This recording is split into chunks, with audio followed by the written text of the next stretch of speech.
I put my name in here. Yes, My sir. camera's not turning on. Again? You were on a second ago. Did you click it over on top of it, What happened that other time? Rod? Did you? Yeah, it's open.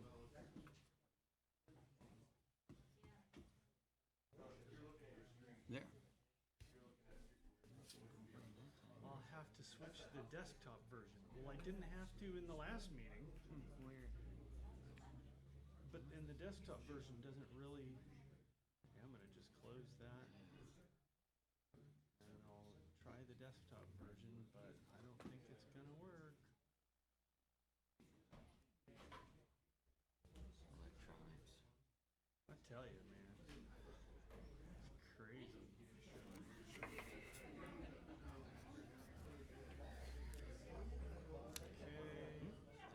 I like that one. Weird. Don't touch it. It's working, don't touch it.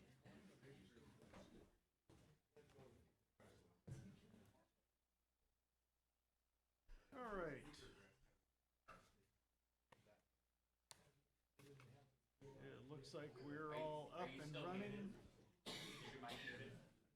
Oh, this one wasn't on, sorry. All right. I think we're up and running, recording, and we're only 5 minutes late, so apologies for that. Welcome everybody to this budget work session on June 18th, 2024, where we will be hashing through some difficult processes to figure out how we're going to arrive at balance on this budget and how we're going to address the failure of that public safety levy, and how we're going to address the ongoing issues of the collision of runaway inflation and diminishing revenues. It's a compound problem that is not going to be improved until we change something. So, with that said, let's get right underway. I'd like to switch up. You know, I've been through 2 full budget processes, and it's always started with the sheriff and the DA first. I'd like to actually run it backwards this time. Could we start with a summary of where we are, too? Yeah, sure. I think that's a fine idea, Commissioner Sweet. We can summarize where we are. Perhaps, Megan, you would be best versed to give us an analysis of a summary of where we are right now. So, Please. one question, do you want the 60% decrease in salaries for commissioners included or not? Yes? Okay, so with that included, plus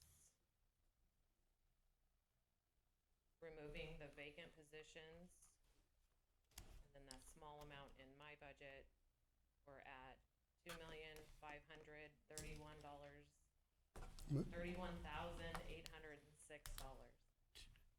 2,531. 806. Minus. Yes. Okay. And that Captain Obvious. is after removing the third pod. Yes. And that is removing the 2 additional DA positions. It was actually only one. Well, Okay. the 2 additional from the levy, and then they had 1 vacant also.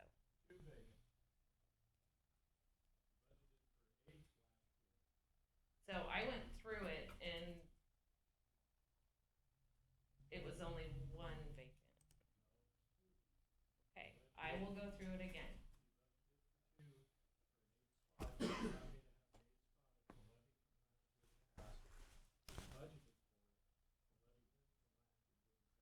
Okay. And it also accounts for the recent contract for the deputy DAs. And, That was different than what was budgeted. and unfilled positions other than in the district attorney's office? it accounts for, and I will double check this, Paul, but it accounts for removing one vacant position in the DA's office, one vacant position in juvenile. I will double check it, Paul, but I'm just saying what that number includes. Okay, I will double check it.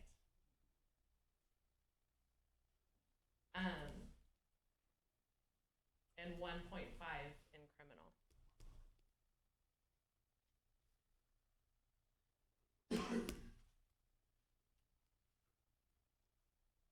1.5 in criminal in the sheriff's department?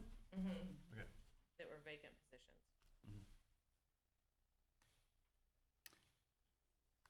There was discussion, I thought of patrol positions, what, is that, you're calling criminal? So I believe one was a deputy and then one was an evidence. The 0.5 was the evidence. Okay. I don't remember exact title, but it was the part-time evidence person. And how did you account for the diminished commissioner pay, which was supposed to be directed to another patrol position? So it would have been neutral as far as the deficit goes, it sounds to me. I just put in the reduced salary of the Okay. commissioners less 60%. And we I did haven't, not put any deputies back in. okay, I did not so put we, any vacant positions back in. okay. So we'll just still need to do that, so. And I want to be clear that that's conditional, that will depend on the budget committee approving the reduction. So with all that, we're still at 2531,806. Okay.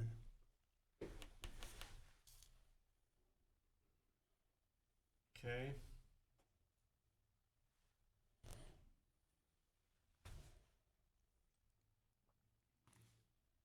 Okay.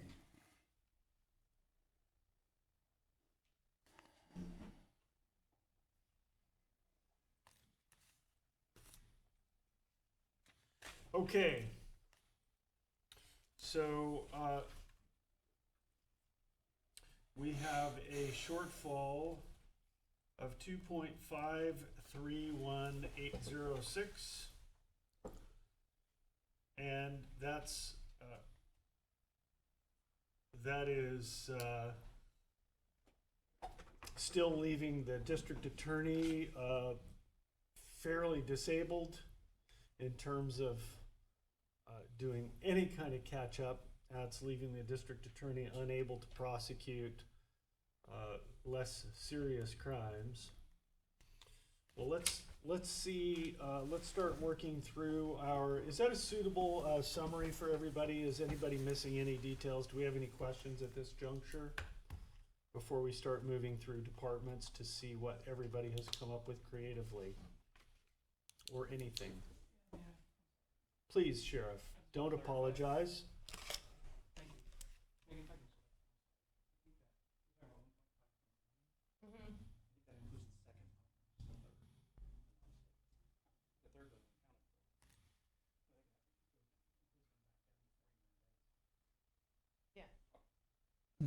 That was removing the levy.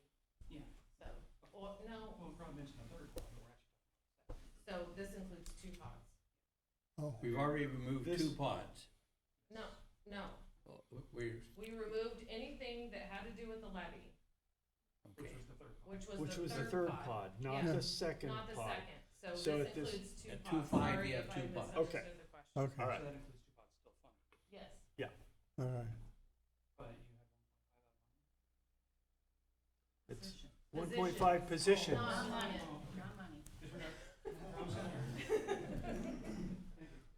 Hmm. Sorry. we're Heart throwing attack out a is lot of over? numbers. Okay. So,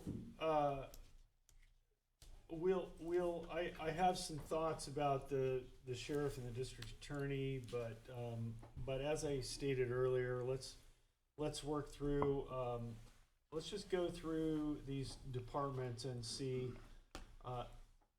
I think an approach might be to ask those department heads as we go through if you've identified any further savings that could be realized in your departments.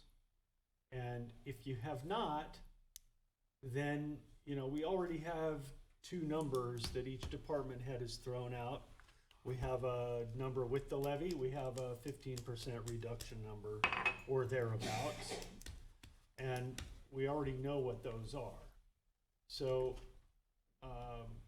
is there any discussion about moving forward with the process as I've articulated it so far? I'm fairly concerned, granted I was not here for the first meeting we had a couple weeks ago on this, but I'm fairly concerned that department heads have had enough notice to present a revised proposal. Obviously, we have those 15% reduced budgets that we each proposed back throughout the budget process. But coming out of the last meeting in particular, I don't know if there was a clear directive to each of the departments to. And unfortunately, there was not. Right. And that's my fault. I suggested that we come back at this meeting with each department proposing what they could cut. But I don't know that all departments were here. I don't think that instruction went out. I didn't see a motion, and I didn't see any email correspondence to that effect. So I'd just be concerned that maybe there wasn't enough heads up. Now, some departments got the message because they talked to me about it. Well, I'm ready to go if you want to run So, by council. Let's just run through the departments and see what they say. I do have one thing. The Department of Revenue contacted me, and they are aware of our budget issue, and this is regarding CAFA that funds all of the assessor's office, part of my office, anything that has to do with tax collection, a very small part of the clerk's office, and a small part of IT. If we cut anything that was included in the CAFA grant, we have to cut an additional $240,000 because we will not get CAFA funding. Okay. All right, so as we work through this then, I presume that you're sufficiently aware of each area that needs to be identified and avoided for the cuts avoided to avert that eventuality. Yes, so All right. I am aware of everything in my budget. The entire assessor's office is CAFA funded. So, A portion of it is. the entire assessor's office is related to CAFA and Yes. included in the CAFA grant. It's 11% of their total. Even though even though we don't get all of that back from the CAFA grant, Right. if we make any cuts in that department, we have to cut what small amount of CAFA that we do get. Because each position is partially funded. Yeah. Okay. All right. Well, that further limits our maneuverability. Thank Alright. you, And you would have, overbearing state of Oregon. Mr. Chair, to clarify too, back in what, April, May, somewhere, when we were doing the budget, we accepted the CAFA grant as it was, and we are locked in until next year. So that's what we budgeted for, so that's what they gave for CAFA grant. So if we go back and change those numbers, then they could possibly withdraw the entire grant. Yeah, I understand, okay. And Megan, for the clerk's office, is that one employee or both in recording? It's 10% of one employee. Okay. So, to make sure that I'm clear on this, if we were to cut that position, and hypothetically, if we were to cut that position in the clerk's office we'd lose all $240,000 of the CAFA grant, not just that part that goes to Correct. the whole thing. kit and caboodle. Mhm. Okay. I thought that was it. I wanted to make sure. And that's in ORS also. Yeah. Mhm. Okay, well, let's, I'm gonna start through the, general fund departments, and we'll just see, if the department heads have, additional savings they might have identified to help us resolve some of this, $2.5 million shortfall that we're looking at. So, how about if we start with, can we start with veterans? Do we have veterans here? So veterans is, S- they have their own funding. Okay, Mhm. so there you go. Okay, how about we start with the treasurer then? Because that's the next one up. So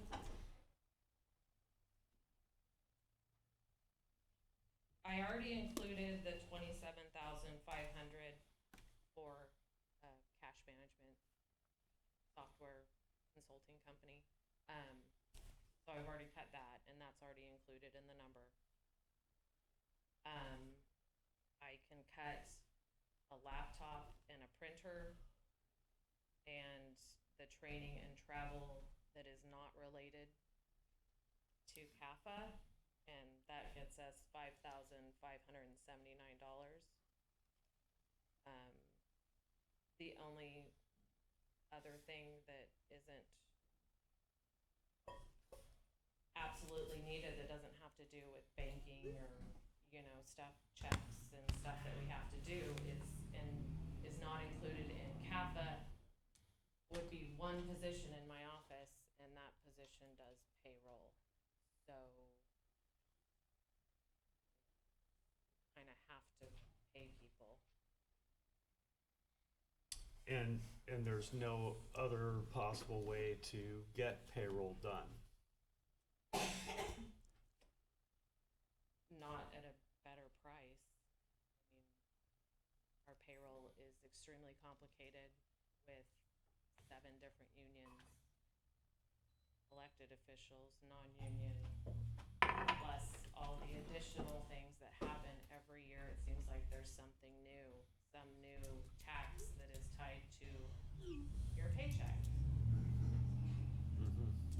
Paisley Morgan was the most recent thing that had to do with payroll. So there's a lot more involved than one may think. Okay. So, without cutting that position, you've identified about $5,500. Yes, plus the 27 that I already put in there. 2,700. That's 27,500. already in the number, so Yeah, it doesn't matter. 27,500 Okay. is already in there. So Okay. I'm sorry, but a lot of, we have to have checks, pay bills, we have to pay banking fees, we have to. You guys are important to us. But who isn't? Mhm. So that's, Well, everybody's I know. important. And you gotta distribute the funds to the other let's say 80 taxing districts too. Yes, that's all related to CAFA. Yeah, I but, know. And also, I am a cost allocation department, just FYI. All the non-CAFA related expenses are tied into cost allocation that we do get a portion is paid for by non-general fund departments. Okay. All right. Is that all you got? Oh my God. Okay.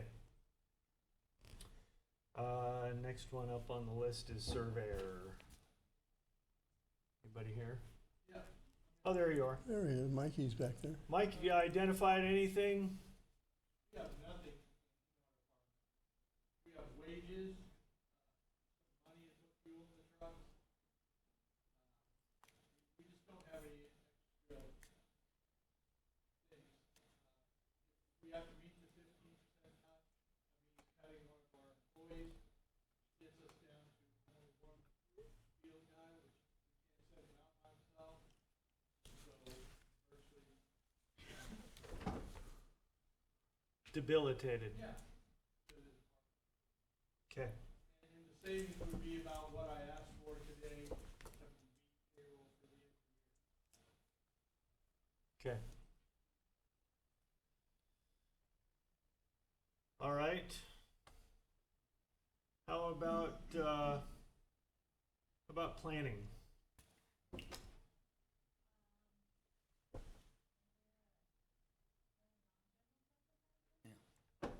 Right. So, yeah, you are, and you're in the list for the general fund. So I don't understand why this list They is used to be organized. in the general fund, so if you're looking at the adopted budget, there's like one column of history there.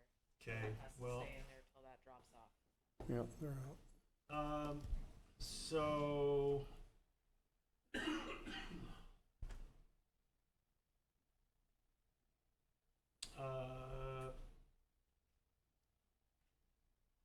so maintenance. Have you identified anything, Kyla? So our 15% cut was our custodians, which is, we have 2 custodians that Yeah. are cleaning multiple buildings. I have reached out to state courts to kind of give them a heads up that this is a potential. It would put more work on our maintenance guys. We also do have one employee for maintenance, which is our 4th maintenance worker. Cutting that position, and it kind of ties our hands on what we can do, considering we have roughly 8 buildings that we are doing maintenance on. But that's pretty much where we're at. I mean, we can cut some off supplies, some off of minor R&I, but again, that's gonna kind of leave us with, depending on what kind of issues we're having, whether it's plumbing issues, bathrooms, and with supplies, we also cover all the copies of the general fund departments. We also cover receipt books and for the treasurer's office.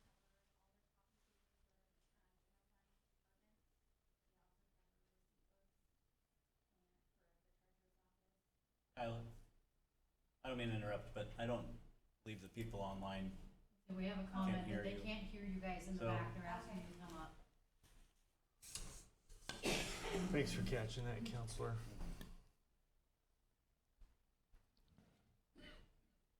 So, to start over again, our 15% cut for maintenance was our 2 custodian positions.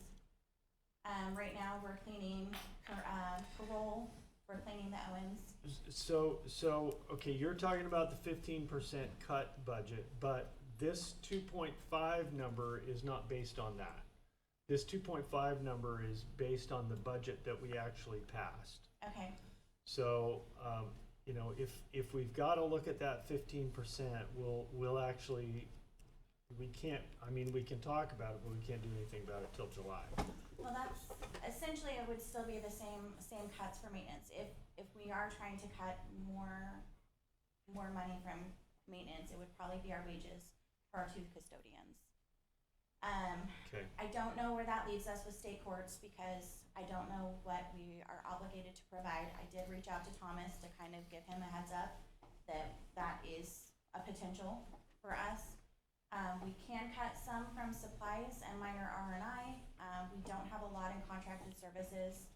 I know our utility costs have gone up this year, which I don't know what we There's can nothing you cut. do I mean, about if we cut too much and I don't have enough money to pay all of our utilities, I'm gonna be coming back to you guys asking for more money. Could, is it conceivable that the custodial tasks could be performed by one person if we weren't doing state courts? Potentially, I mean, it's a lot of buildings. We're doing Owens, we're doing community corrections, juvenile, parks, roads, forestry, then the courthouse. So it's a lot. It's a lot even for 2 people. We have a rotation, but I mean, it's a lot of square footage, it's a lot of buildings. Right. It would be a lot to ask one person to do that. Is it possible? Possibly. I mean, it might be something that we can adjust what some departments are gonna be kind of obligated to help out with, whether that's kind of bagging up your trash and leaving it ready. So if we did that, if everybody was responsible for getting their own garbage out to the garbage can, and if we maybe went with one custodian, but then make that one custodian not necessarily responsible for every building. Maybe some of the buildings are covered by regular maintenance staff.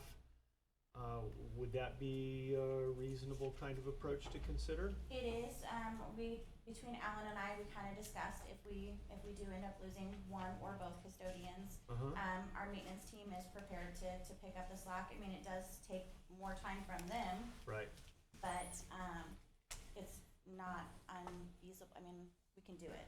What It's, about it's just- better than losing them both. What if we just cut one custodian? The one we don't have hired full-time? And I don't mean a custodian, maintenance worker, and keep the two custodians. I mean, I hate to see people that are higher paid, have jobs to do, they're already tight on that. Now we're gonna add on some janitorial things to their workday, and I just don't Yeah. think that's wise. So I'd rather take a look at perhaps cutting back one of your And that, I mean, maintenance people. that is a possibility too. It, as far as maintenance wise, it makes it a little, we always usually have two maintenance guys working on a project together. Number one for safety, and then also to have the extra hands. Not all projects are a single guy. Yeah. It kind of ties our hands there on what we can do, because right now we're capable of taking on two projects at the same time. I mean, We're not gonna get out of this Yeah. unscathed. No, I We're gonna know. have to give up something. no, I realize that. We do, and this is why I went through the temp agency on both one of our custodians and one of our maintenance workers. Yeah. So, What if we just did a maintenance worker, just to see where that puts us? So I assume P&P pays back into a portion of that, yeah, through cost Person? allocation. okay. Well, I mean, frankly, I'd rather see where we're at with being down the one custodian rather than one maintenance worker, because the debilitation of provision of services is much greater losing a maintenance worker, because now you can't run two projects at the same time, where if we take the approach that I'm suggesting, then you could have one two-man crew working on some custodial during part of the day and then doing other projects during another part of the day, for instance. It would probably be better in that way to keep the maintenance worker and to potentially lose one custodian, just for that fact that we could still do cleaning and then do projects in the afternoon, and kind of leaves us a little bit more flexible. So what's that gonna save us? When I did our 15%, I took both custodians. We do have one custodian through Barrett's right now, so we are essentially contracted for 500 hours. Once that 500 hours is done, that position would be done. And I'm guessing our custodians are about 38,000, I want to say. Gotta be more than that. Megan's on it. She'll have I'm doing it. On a smaller screen.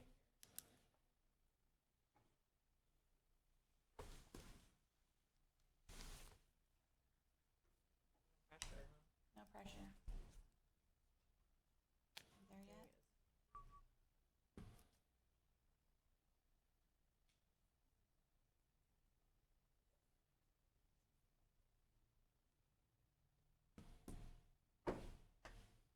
And we did kind of work out a schedule with maintenance, just some possibilities while we're waiting for numbers. If we do end up losing one or both custodians, we kind of figured, if departments could at least bag up trash and put it in the hallways, Maintenance comes in a couple hours before business starts, so that's a good time for them to grab trash. We've done this in the past. They could be responsible for public areas, which is public bathrooms and hallways. We could probably, we'd have to work a rotation to get some of our other buildings in there too, but it does put some cleaning responsibility on the departments, but it is possible. Mhm.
Coming up that the custodians are more than. What if we were to just make a reasonable estimate today? And, because we won't get done if we don't. I'm gonna guess this. There is not a huge difference between the custodians and the building maintenance workers. So In terms So of roughly dollars. 70,000. what's one, 70,000? Rough numbers. Okay, I would say 70,000. all right, For one? yeah. We'll go then. Okay. And then something to keep in mind, I did kind of do some research with HR. We do have one of our custodians that is a permanent hire. If that position was to get cut, we would be responsible for some unemployment. It's not a huge amount, but Okay. there is that too. Okay.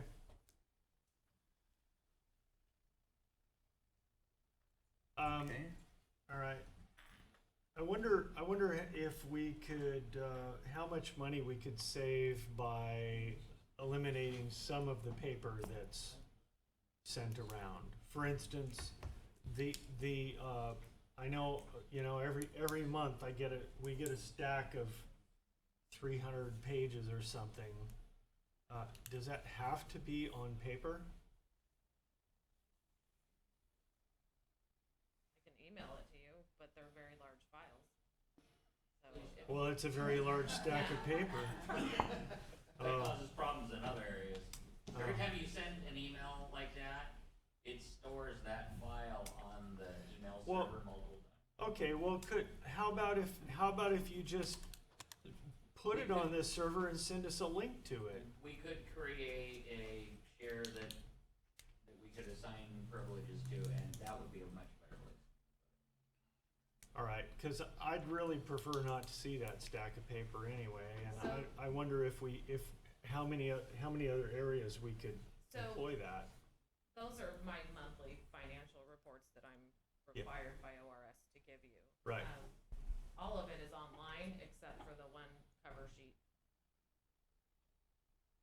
So I can just give you the cover sheet, which is one page, or I can email you just one page. I'd be okay with that. Yeah, and Email us the I'm not one completely- page as a And a PDF link. with a link. to the rest. Okay, let's do that from now on. That'll Okay. save a little money for maintenance. And I don't know if we can actually quantify that at this moment, but it's gonna be something. All right, anything else, Kyla?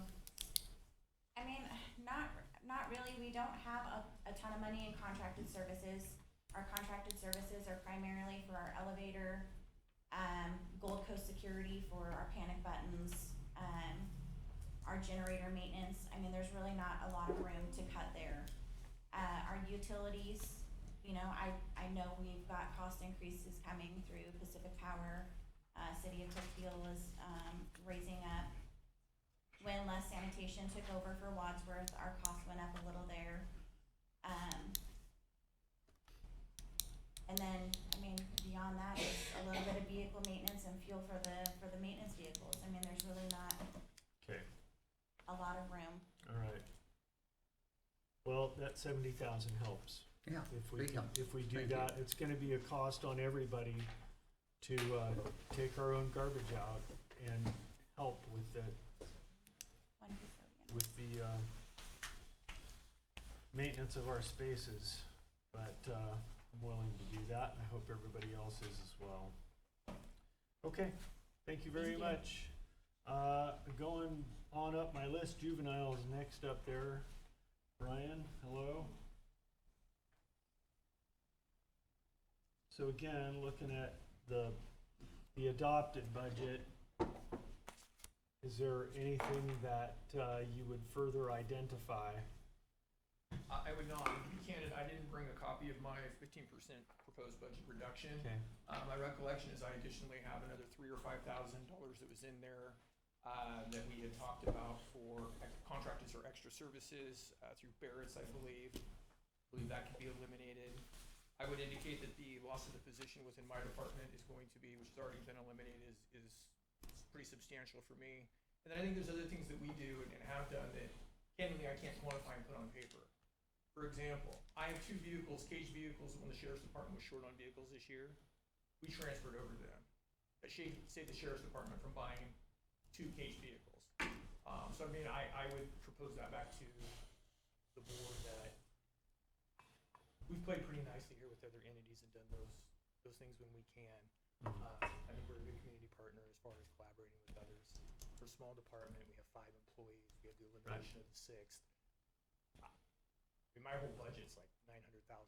I have not much left. I understand. It's not pressure, judgment, or anything like that. It's just the question Yep. is all, so I understand. That would be, I don't have much more to cut right now. Yeah. Okay. Thank you. All right. So, let's see, well, we already got, I mean, I assume that the number you mentioned, Megan, that covered your finance and tax division as well, right?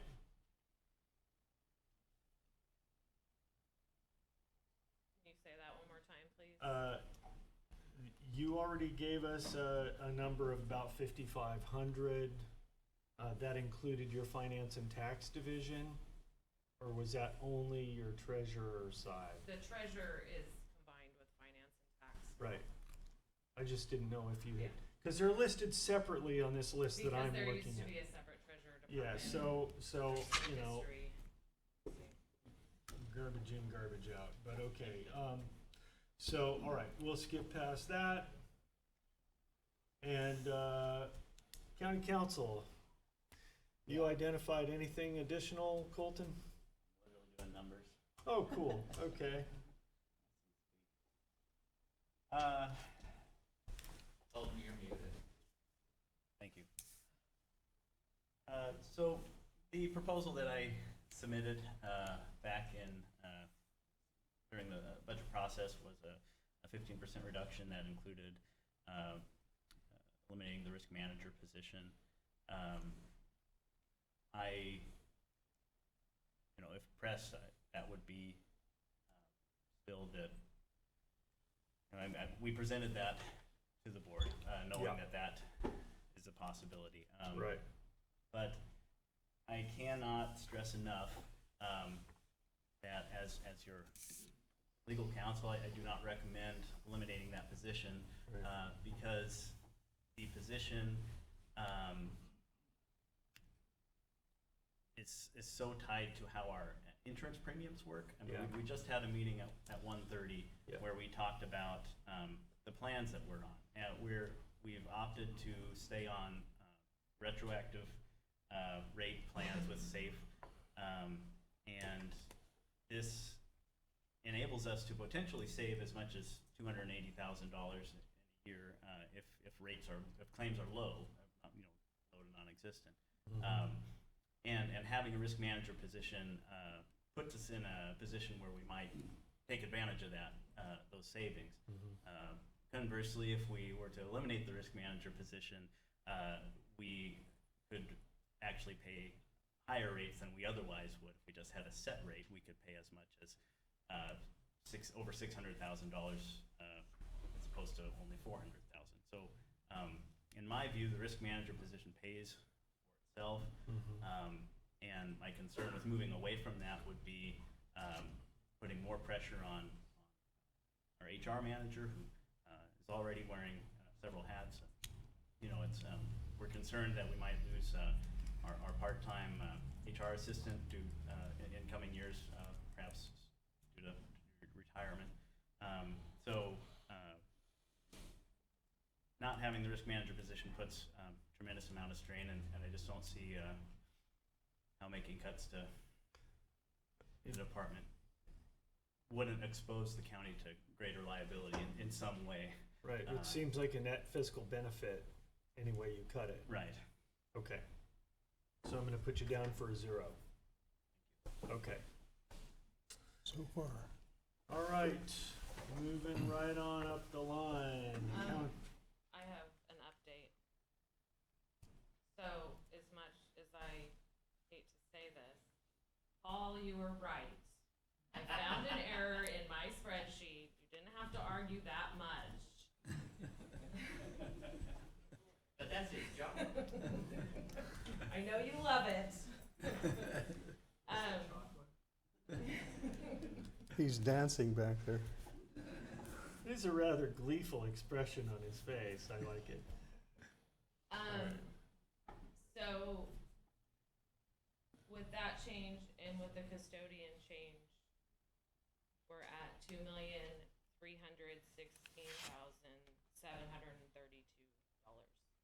plus the small little change in my office. That includes that.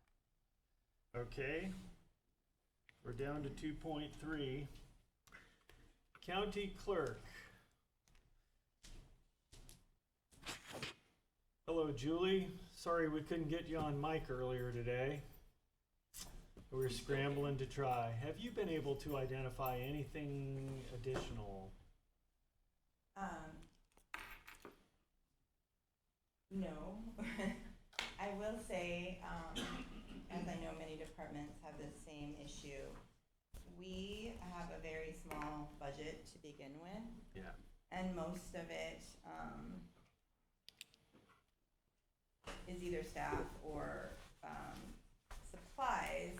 Supplies aren't things like paper that we can cut. Supplies are like ballots. Right. So we do have a general election, presidential election this year. And I looked to try and cut in the supply category, but we also have to pay for the May special districts election. So the coming year is our most expensive year for elections. Yeah. So cutting in supplies, we looked at ordering early, all kinds of things.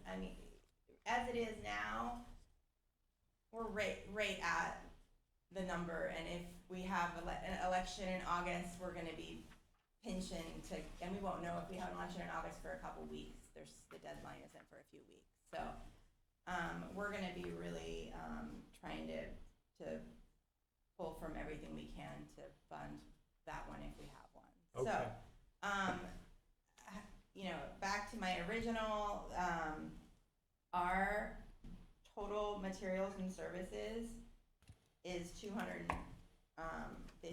roughly $250,000 a year. That's what we use to pay for our elections, really, and contracted services.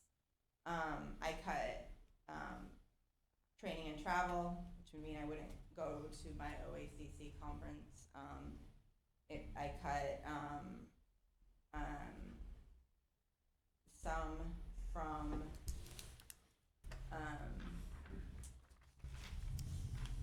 postage. We may be able to cut $10,000 in postage, but again, if I do that, then I'm real nervous if there's an extra election, because we gotta be able to pay for it to happen. So, really the only place we could cut is personnel, and I venture to say we can't cut there either. We can't cut one in recording because, we need that for our CAFA. We only have 2 in recording. And I understand that we're all the same department, but recording and elections are not at all the same department. We understand that. So I have 2 in recording and 2 in elections, and to cut a person from elections and leave 1 person in elections during a general election year is crazy, in my opinion.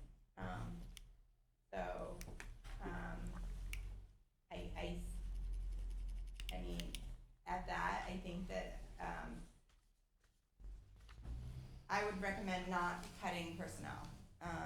Like I said, in a couple weeks, I'll know better whether I'm having an August election, and I may be able to cut 10,000 here, from the supplies or something along those lines, but our cuts are, minimal. So 4,000 from travel, I think we cut out a few thousand from supplies, which I said we may be able to cut out a few more after I know about the August election. Well, 4,000 from travel. Yes. Postage after I know about the August election, I may be able to cut 10,000, but I'm gonna need 3 weeks before I know that answer. Okay. We do But- 4,000 then. Yeah, maybe 24,000 at best, but that that's will what be you said. dependent on, Oh, I just said 4, but you said 24. yeah, 10,000 from postage, possibly 10,000 from supplies, Oh. or 4,000 from training and travel. Oh, okay. But like I said, 4,000 at this time is Yeah. where we're at. Okay, so we'll put But you I down. can reconvene with you in about 3 weeks. I'm getting ready to go on vacation next week. It's been a long planned vacation that I planned in between my elections, so, it was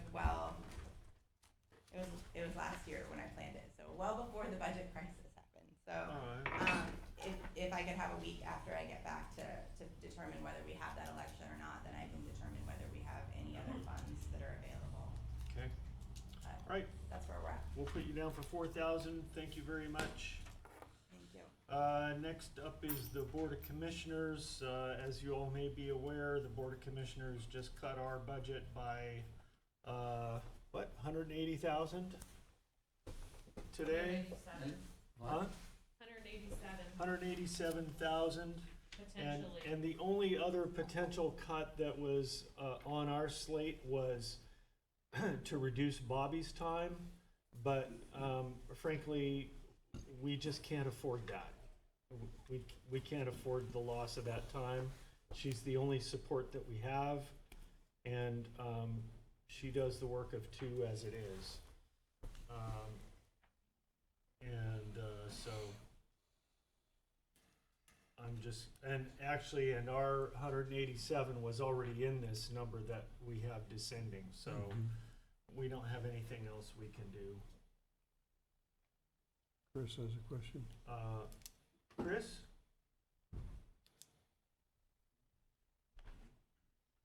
Chris Gosselin, wondering if you can cut the $9,000 for Blue Ridge Strategies. I believe that's the newsletter you guys publish. Okay. So, addressing that question, we determined as a board, some months ago, a year ago, that a regularly produced informational output would be beneficial to the people understanding and the function of the county.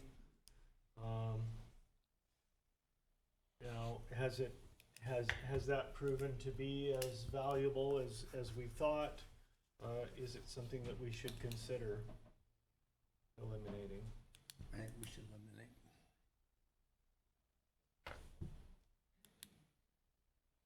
I haven't had hardly any feedback on it. Okay,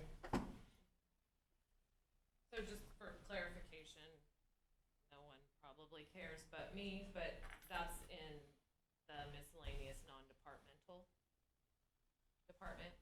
Okay, yeah, so, So, all right, I'm We're gonna chalking cut it it up to BOC right now. You can Okay. account it however you like. Okay. Sorry, Rick, if you're listening. Or is Rick here? No. No. Okay, He's been advised. yeah. All right.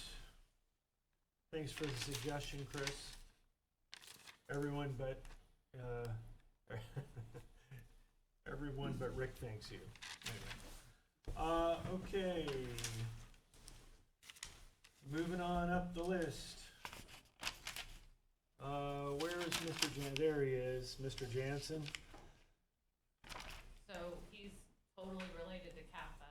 Correct. He's totally related to CAFA, so there isn't any cut that we could actually engage in the Without assess. having to cut an additional $240,000. All right, go have a seat.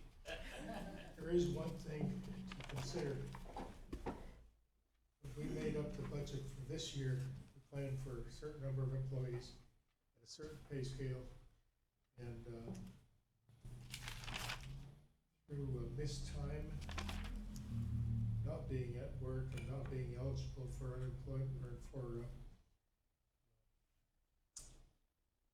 lost time pay, we will have some left over this year personnel. And if we,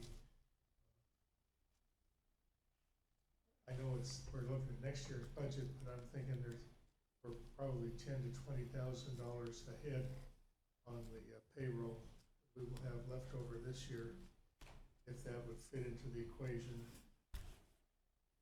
somehow. And we may have a better number a month from now, 2 weeks from now, whatever, at the end of this fiscal year. If Okay. that would allow another department prepay for, Julie was saying, for whatever the supplies that they don't know how much it would cost later next year. That may be part of the fix. So I do account for unspent funds in our beginning balance, our estimated beginning balance. Based on a calculation to figure out the beginning balance, because the general fund obviously never spends every single budgeted amount. Right.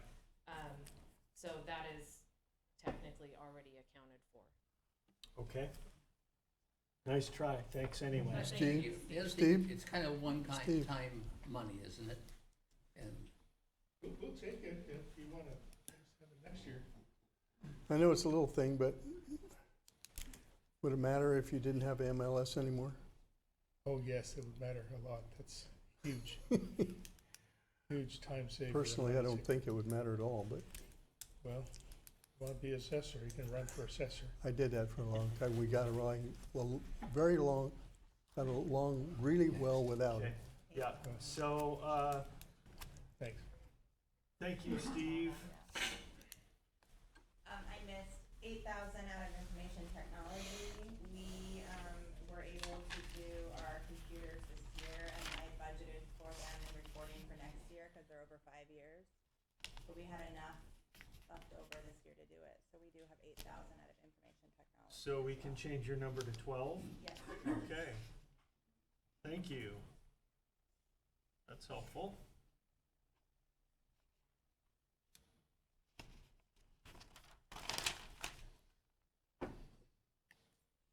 Okay. So, since that 2.316732 number, we got another, another 2295732. 22. 95732. All right. All right, we're whittling away at it, but I think we're out of general fund departments, other than the sheriff and the DA. And Ron, I know I told you I wasn't ready, but maybe with Megan's help I can. I guess, I'm sorry, I guess I forgot about you, No. Darius. I'm gonna need your help, cause I was here trying to fix that. So in the 15% we talked about, I believe there was about $60,000 in capital outlay. I think 20 in one and 40 in the other. Mhm. So that's 60 that we talked about. I will tell you, first that I believe all of my staff, including myself, are partially funded by CAFA. I'll have to go back and review that, but I believe when I do the, I'm sorry? Yeah, Kyla and I do that, so. And actually, with the realignment with maintenance, and my IT is picking up a little bit more, so my salary expense kind of went up, so. There may be a little, what do we have in travel and training? My staff uses their personal vehicles to drive. They don't always ask for reimbursement. We've got 10 in travel and training. I could probably comfortably go down to 5 in that. Okay, So that would be 65 total. all right. We may be able to go into, like, my contracted services and maintenance agreements, I can't. I looked at everything. We've gotten rid of everything that wasn't absolutely necessary. Okay, And again, a lot of that I think is covered by CAFA.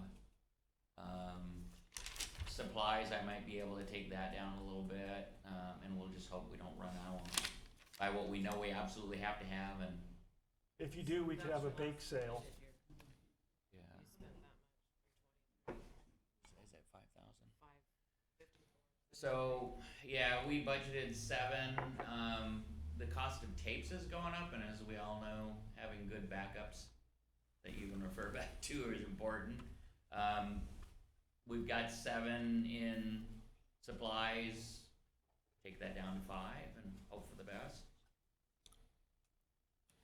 I mean, we did 55. Well, so let's do 55. That's what we spent this year. So let's say 55 instead, or last year. Sorry. So there is one that we don't use. It's well, we don't always use it. It's software, unexpected software. Mm-hmm. What's that number? 5,000. Usually, what I'll do is when somebody says, "Hey, I need to buy a program," and I didn't know and I didn't budget, a lot of times I'll throw that 5,000 at that and cover their first year. Okay, We can drop that, but if something happens, we might come to you and say we need to find it because somebody has to have. I mean, if Megan has to have a payroll software. okay, Sorry. so. No, but you know what I'm saying? If it's so- something important and so- she didn't budget for it. So that I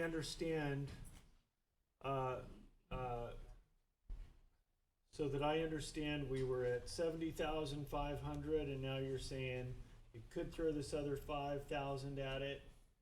With the understanding that if something unexpected comes out, Okay, I'm not how going about to be if able to we contribute. just cut that in half, and then say 73,000. I would sleep a little better at night, but Okay. I know we're in tough times here. What's Okay. the 60K for?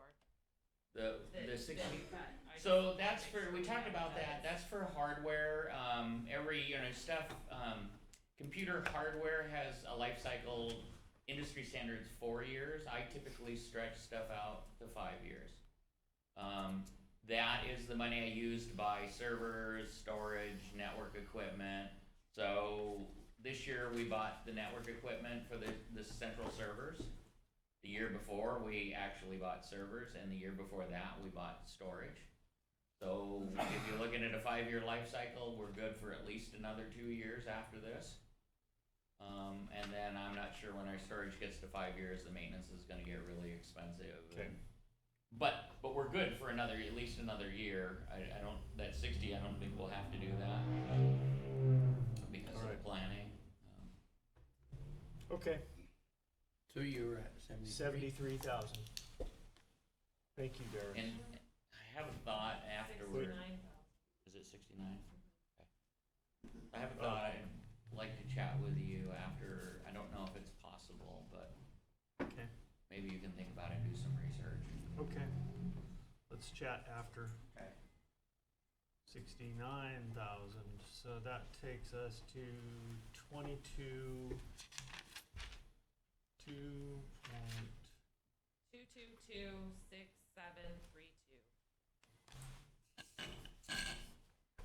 All right. How much? $2,226,732. Okay, I Okay. agree. And I'll just mention to the room, on the side of your phone, there's this little switch. If you switch it down, it goes silent. I'd appreciate it if everyone would do that, if you have not already. Thank you. All right. Well, we're whittling away at it, and we got nobody else to speak to, as far as I know, other than the sheriff and the district attorney. What about parks and? Parks, No, but Parks they is- have money that they might be able to contribute to general fund. is Craig here? There he is. He was trying to hide. Lance is doing a good job hiding me there, everybody can see. Craig, how can you help us out here? Well, I didn't bring any of the paperwork for me, with me, but, we have projects that we try to do to improve the parks every year. And because, you know, we have a lot of buildings that are built back in the seventies, you know, that need to be upgraded, remodeled, so forth. There's always, you know, we have 60-some buildings, and every building is gonna need a roof, so we're gonna need 1 or 2 roofs a year just to Yeah. keep up on our roofing. So that's stuff that, little stuff we can't cut, but we can, we've got a few things in our, major R&I capital outlay that we can possibly cut. One would be a new vehicle, another would be paving. At some of the parks have some pretty rough roads, and so forth, but we could get by for one more year, just keep putting gravel in the potholes, you know, and trying to fill them in with maybe a little cold mix, if we can get some of that. And then we have another remodel job that we were going to do on another restroom building, you know, to improve the stalls and the toilets and the showers. So which the grand total would be close, I'd say 100,000 that we could take out of our budget and, you know, contribute to the general fund. Okay, that's, Craig and I talked about this a little bit, and it would make, we have a lot of parks that are seldom used, or if they are used, they're very little used, and they don't create any revenue. It would be a great help if we could look at his list of such parks and relieve, we just mothball those parks. Or sell them. You can't sell them, Can't yeah, sell we're them. selling, but there's a lot you can't Some of 'em. sell, but you can simply mothball them and just say, you know, this isn't, we can't maintain all of our parks. Yeah, it'll still be on our inventory, but it'll just be considered a natural area instead of a developed camping area. People could still access it, you know, and if they still wanna get to the river, they can still park alongside the road, walk the property and get down to the river. Dement would be the same way. yeah, Cherry Creek, you know, that's just a few that we have on our list that Yeah. aren't hardly used at all, if at all. okay. I've got a disagreement on my left and right about whether any parks properties can be sold, and I'm sitting in the middle not knowing the answer. I'm saying sell them if we can, Okay. but if we can't, mothball them. Some we lease from the BOM. Yeah, we also have the congressional withdrawal Right. things that we have to consider also with the Correct, lands that we have, yeah. And I'll look for that, but I think there's only 1 or 2 that might fall into And we that. got one with an Okay. outhouse and a picnic table out at Parkersburg. Yeah, I mean, nobody goes there. nobody, yeah, nobody, yeah. I we know got- some people do, and they know me. I'd rather Oh, just well. be able to say, just say we don't have the budget, we're gonna mothball them, we just make it an So- official act. So that $100,000 bolster to the general fund is much appreciated, and very helpful. And then in future weeks and months, let's look at parks properties that we really should mothball or revert to natural access, as you stated, and you know, try to save you some trouble and time on that basis. Great, thank you. I'm gonna send you an email. Okay, so by my The minutes might have some. calculations, that takes us to 2.126732. Yep. Lance may have some. Lance, Thank you have anything that you would throw into the hopper here voluntarily? Maybe, I guess I'd like to have a meeting Have with him my come up. liaison, maybe a couple other departments. I think it could be. Want to have him come up? Would you, I mean, this is when it's germane right now. I'm willing to take a 5-minute recess while you have that conversation. Okay, can you pull aside and have that conversation? Sure. All right, 5-minute recess. Maybe 10. What department heads do you need? I'd like to talk to Gabe. Okay? Gabe, can you join them, please? Thank you, Sheriff. Of course. What's this?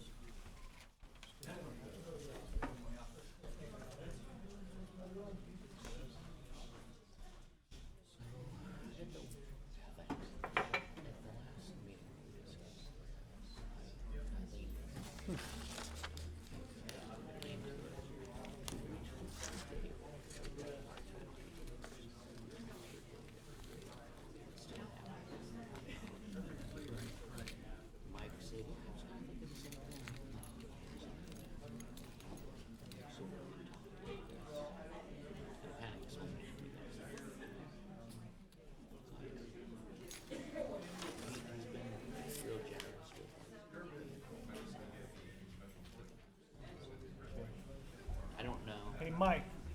I don't know what the cap is, if we can do that. Darius is talking about this idea of maybe moving David over to your department. Right. Letting him still kind of work back the other way. And there remains a question about the CAFA impact, however. All of my staff part of their salary, I mean, Yeah. a small chunk is covered by CAFA, but if, But So then maybe all but that or something? so I don't know, I mean, that's Well, something if- Megan's gonna have to figure out. Okay, so but if he's actually just shifting his primary affiliation to another department, he's still working for the county. and that was kind of what I think, I was thinking, and Mike and I were both thinking, and again, I don't know, I mean, I'm not that person, that's more Megan's deal, right, but. Yeah, and I can't tell you how much I appreciate the way that you guys try to work with us to help out the general fund. It's a dance, but I appreciate it. Yeah. So, okay. I don't know if that's doable. I mean, I think you should have an offline talk discussion with that, since you're both our liaison. Yeah, You can have offline talk with Megan Yeah. and just see if it's an option. I hate to lose, he's a really good employee. I mean, yeah, Joe's a good guy too, but he's a temp, right? So if you're looking at yeah. temp, He would bump him anyway, right? well, I mean, we're different organizations. It's Yeah. kind of, it's kind of, you know, I mean, it's something you're willing to consider, and I appreciate that. So, that's why I didn't want to mention it in the I big could throw meeting. this out there as well, but it would be a similar situation like a maintenance worker, and I've had discussions with Kyla on that. I'll let you guys Yeah. discuss that. You know, like, you know, she said she had a temp and, it was like, okay, can we somehow pay like a 0.75 FTE and, you know, maybe they start their workday at our building and once they're done, they move off and do the county work or whatever. So, I mean, that might be another thought. Yeah, that's helpful too. Okay. And yeah, anything we can do to keep whittling this Yeah. down, because my intention, as I stated on Friday, is, my intention is to use our timber reserve funds to fill this hole. And then move to a different revenue. Oh, no, if we can do the 2%, I'm all behind it. I think that's a great idea. Yeah, It fixes a lot of things. yeah, yeah. So, okay. Thank you, Mike.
This is Dee Dee's work. Yeah, I think so. I talked to architects about the roof cylinders. They thought it should be about 1 to 2 more. I don't know how they're coming up with double that. So Patty was saying she thinks capital would be top school, but if we did some sort of split, like, what did you say David was 20? David is 20% So capital. maybe you could do like an 80-20. I don't know, again, we'd have to check with Megan. I don't know all the rules, but I do know, I mean, like for you, you're 10%, but you're split between Q-Sub and Wellness and general fund. So it should be workable. It should be workable. We can't eliminate it completely because he is in that the capital grant, but only for 20%. So if you split 50-50 and split David's time between Q-Sub So and his Wellness salary and with here, benefits, probably. Split that.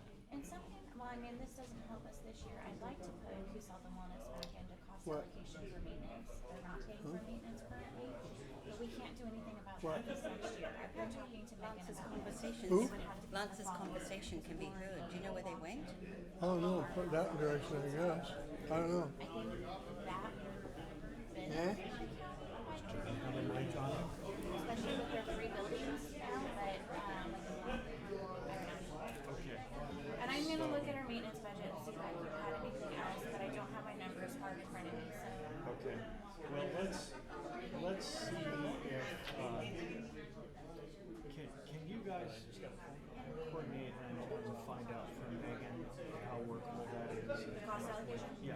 Yeah. Come up with a solution for David's position, how to handle that. Yeah, yeah. Okay, thank you.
Okay, we're bringing it back in.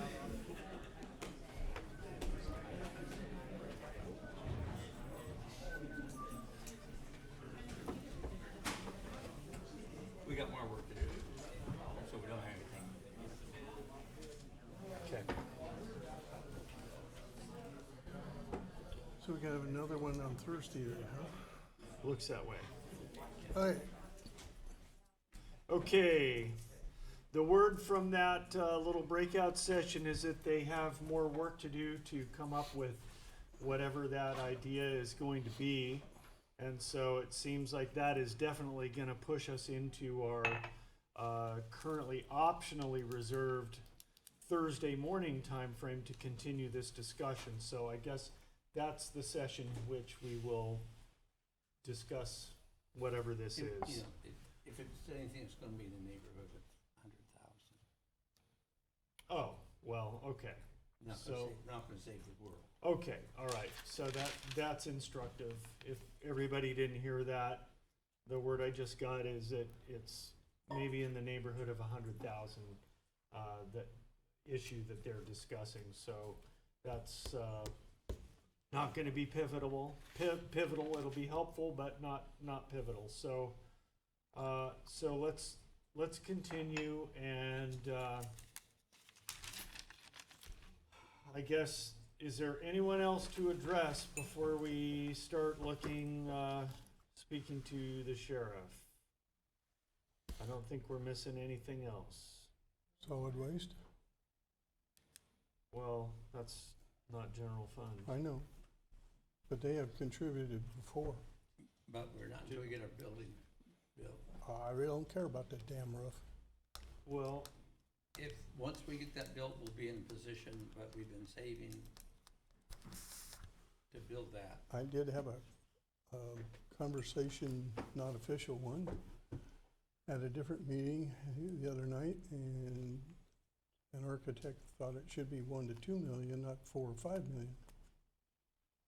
Well, that would be great, but I don't know which architect you're talking about.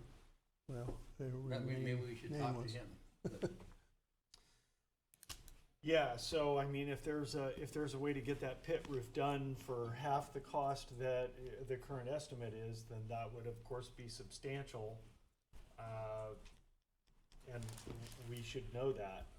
it'd be nice to have known about that before, right now. But Didn't think about we it. don't have anything at this moment. No, Okay. So, Sheriff?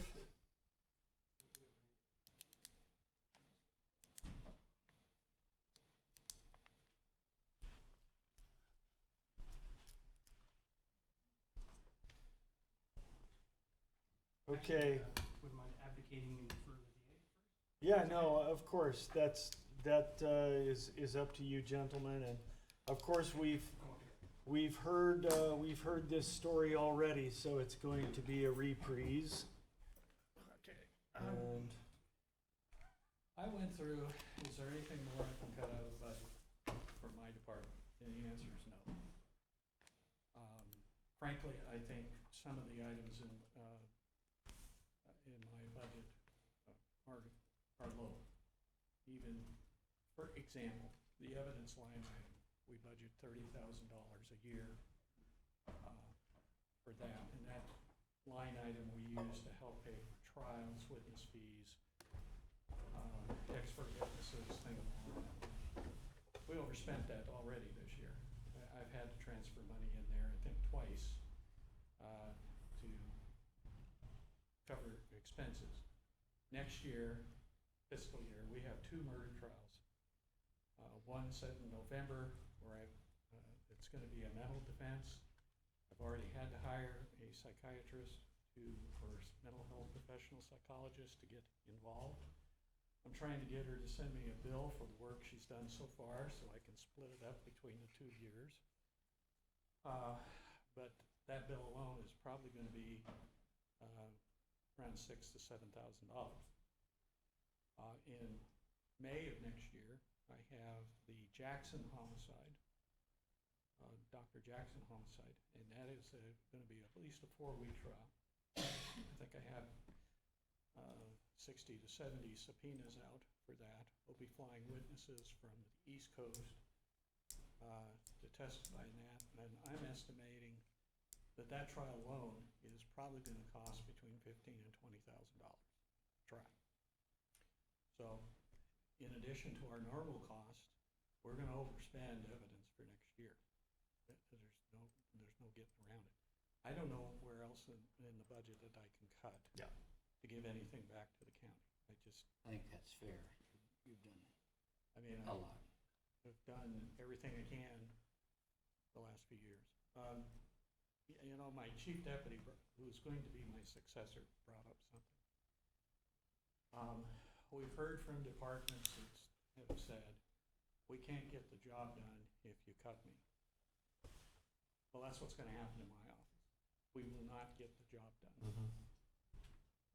I've already said, if we go with the 14% cut to prosecution services that I told you about earlier in the budget season, if we go that route, we will not be able to prosecute C misdemeanors and B misdemeanor disorderly conduct. I mean, we just won't.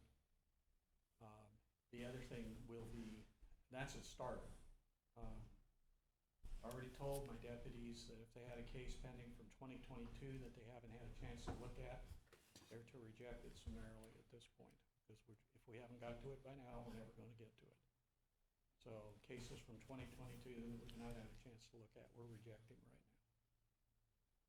now. If we can't get the caseload under control with what's left after this session, or once this budget is passed, we may have to expand the number of crimes we will not be able to prosecute. Okay. Because we won't have the people to do it. So, just laying it out. Okay. Very good. I mean, not good, but thank you. Matthew? Yes, please, Cheryl. All right, so I believe we're at 2.21 million? Somewhere in there? We're at Yeah. 2.12. 2.12. I mean, just like everybody else, if I cut any, it's gonna reduce, I guess, the efficiency or capability as we all know. And I know you guys are supportive of the office, but I think really what it comes down to, if I have to cut 2.21 or 2.12, excuse me, I'll need some time to look at it. But in trying to make an informed decision, I've been going back and talking to people around before. We have one here today who came in his time off that was here in 2007. I thought it was really good to get his perspective on what it looked like back then, and I believe he's prepared to speak if you guys want to hear that. Absolutely. Sure. Please. Sergeant Claiborne? You can use the podium mic if you wish. Alright. So, my name's Justin Claiborne. Been in law enforcement for about 23 years. Started in 2001 with the sheriff's office in the jail, and then transferred over to criminal division. And since that time, I've done a lot of different duties. And, well, when 2007 came, I remember on patrol, we had 3 or 4 guys on a shift at that time. And the jail counts at that time were 230 inmates, and what are we at now? 98 beds, and we were at 48, 49 forever after the cuts in 2007, and we still haven't got to that number yet of 230 inmates. I just remember those counts. We had all the blocks open, and there was times we had to send people out because we couldn't house them at that time. And majority of those people are on parole probation. There's a reason that they're on parole probation, because they committed crimes and they're found guilty, and in lieu of going to prison, they're on probation and have a babysitter. Well, if they violated their stipulations, they'd be sent to jail, and of course, we had less calls of service at that time, way less. Less burglaries, less thefts, we had less mental illness at the time. So we just didn't, because those people were in jail. They couldn't just repeat and commit crimes, and then, they get to case number 20, and they're moving so fast doing all these crimes at the DA's office, they can't process them that fast. I mean, how many courtrooms we have, how many judges, how many people can go through a trial at one time? It's not possible. So, anyway, these people get away with 20 victimizing 20 people, and they get sentenced for one crime just because you just don't have time to deal with that kind of stuff. In law enforcement, the same way. Catch and release since then. Don't have anywhere to put them. Constantly just terrorizing the community. So, I mean, you got to put them somewhere. You got to do something with them. So, I mean, how would anybody else like living beside a crazy neighbor that's threatening your life every day, you know? So that's what we deal with. So back then we had 3 to 4 people on a shift. That was typical. And with an overlap day, we'd do some training, briefing. Since then, we had very limited briefing since then. We don't really go to training, just because one guy goes to training, the other guy has to cover. So we just have bare minimum right now. Most of our shifts are two-man shifts. We have 2 shifts with 3 on patrol. That allows those people on those 3-man shifts to do actual police work, do some follow-up cases on calls that they have currently. And the 2-man shifts, I don't know, is there a time limit here? Okay, sorry. No, Okay.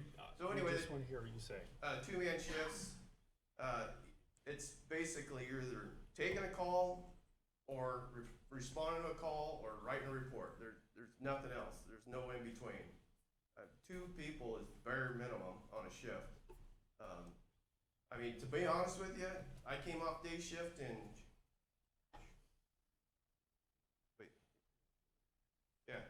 So I came off day shift over 2 months ago, and I just finally got caught up on my day shift reports.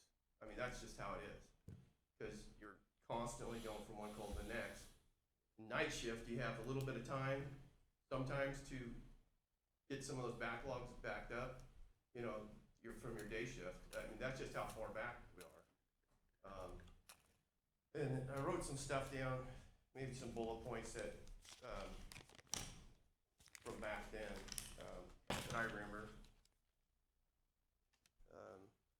These are some of the things that I was thinking about last night. You know, you were talking about the ONC funds last meeting, and I totally agree. I totally believe we got cheated, and I don't know where we're at on that process in the ONC funds, but I've been fighting that since 2007.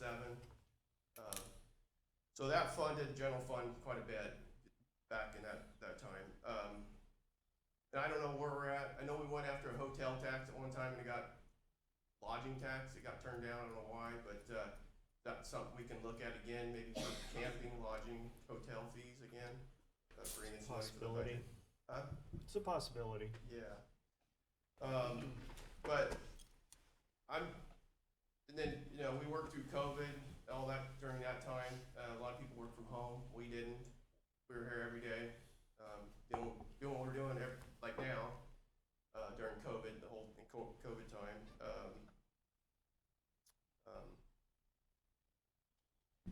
Just for one deputy, I know, I mean, it takes roughly at least 6 months to further testing the background.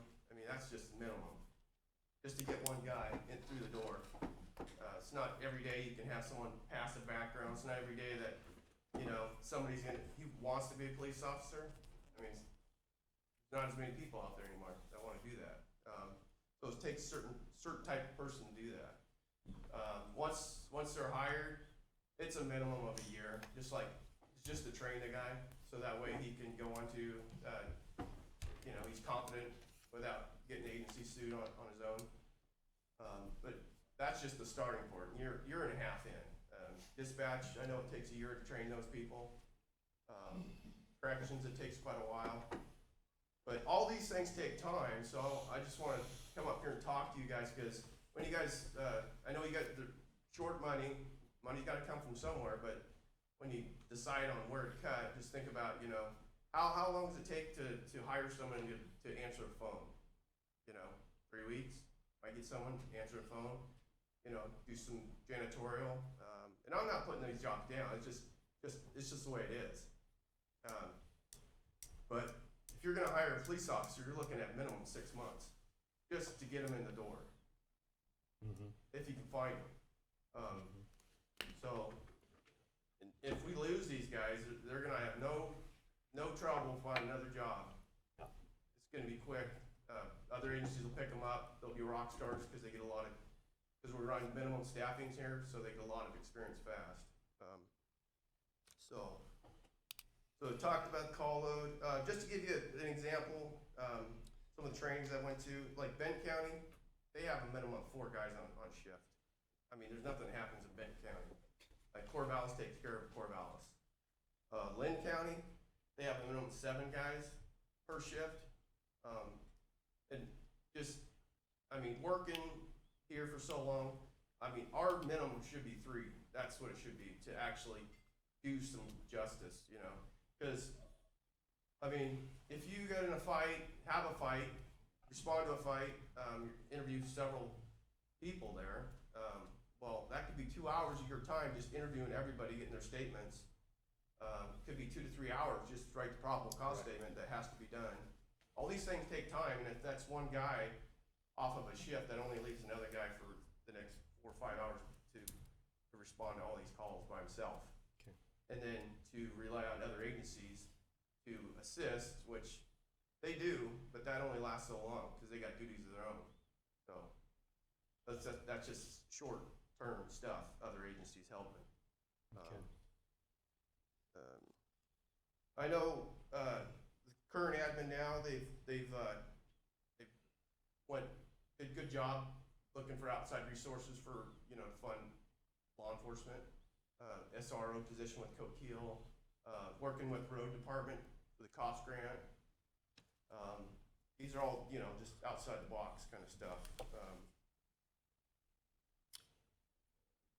And we had cops grants back then when I started. They're a great tool. We funded half a cent with it at that time. And we got the training. We got hired new guys and staffed up at that time. That was right before the cuts in '07. And at that time, if someone called in sick, you worked alone, and it was not fun. I mean, today, the mentality of people, they're not going to do it. It just ain't going to happen. So, got to have people for the mission. That's what all I'm saying. Yeah. Okay. So, Right. what's that?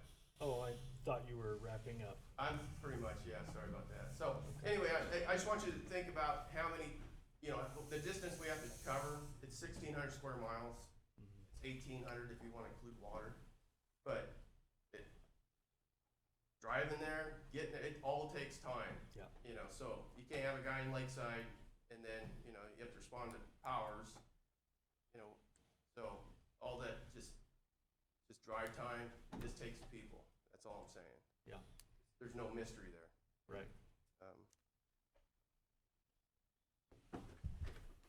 Justin, you Okay. made a suggestion about transit lodging tax. Yeah. And we looked at that at one time. And by law, you only get to keep, the county would only get to keep 30% of that tax. We estimated that it would bring in at the time $1,200,000, I think. And we would only get to keep 30% of that. The rest of it would have to go by law again into tourism promotion. Right. Okay. Bandon Dunes came to us, we negotiated with them, instead of a transit lodging tax, a public safety surcharge.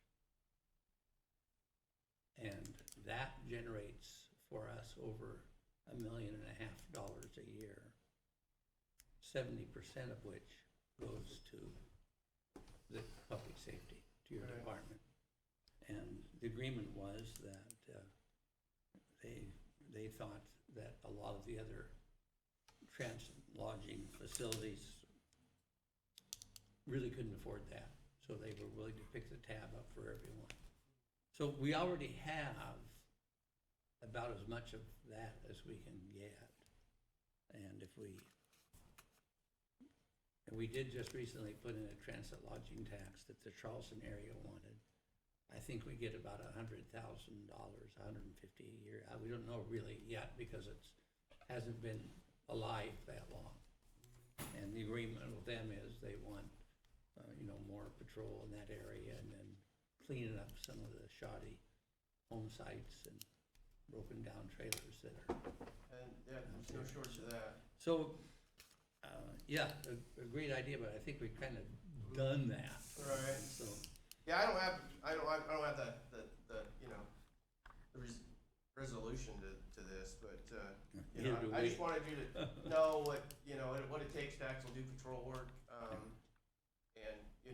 to provide a service to the community. It's just, it takes manpower, and we're already at the bare minimum as it is, that I believe. Okay. And the other thing was that, I didn't know if it was mentioned, but I know we went after a levy and it didn't pass, but, when I did research on the levies, there's several counties, several cities in Oregon that are operating off levies and has been for years, and most of those are over $2 a thousand. Almost. The only one I found that was less than that was Polk County. So a lot of people are operating. That's just how they conduct business now. And I mean, it'd be nice to try to go back after that, maybe some half or something, so that way we're not in this spot again. But that's nothing that's new. It's just maybe new to the Coos County. It's happened throughout the state for years. Yeah, okay, I Well- think that's it, I guess. Thank you, sir. all right. Appreciate it. And I'll Thanks, just Justin. comment as a follow-on to Justin's comments that a levy is never going to be a permanent solution to this problem because inflation outpaces the reassessment capacity that we have. Even if we were running at 100% and the assessor's office was actually on a true 6-year assessment cycle, which they cannot achieve with their current staffing levels, even then, we wouldn't be pacing with inflation on the property tax levy. It's not possible. It's math. It's not that hard. So, one definition of insanity is continuing to do the same thing and expecting a different result. And this county's been doing the same thing for way too long. That's why I'm advocating for a change, a serious change, one that actually will set a path forward for this county to remain sustainable and maintain our independence from a runaway, tyrannical, corrupt state. And that is the tax swap. And I know I said it in the earlier meeting. A lot of you were here. I see faces here who were not in the earlier meeting.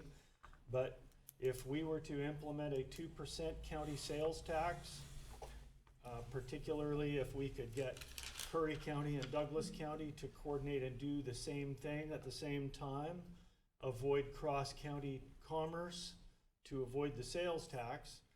So we've got a 2% sales tax that would generate between $20 and $25 million a year, and that would be enough that we could levy the permanent rate on property tax at 0. So the question would be, would property owners be happy enough and willing to make that trade? A 0% levy on their property tax to save them maybe $250 a year, maybe $1,000 a year, maybe more, depending on what their assessed value is. Would they be willing to trade that for a 2% sales tax?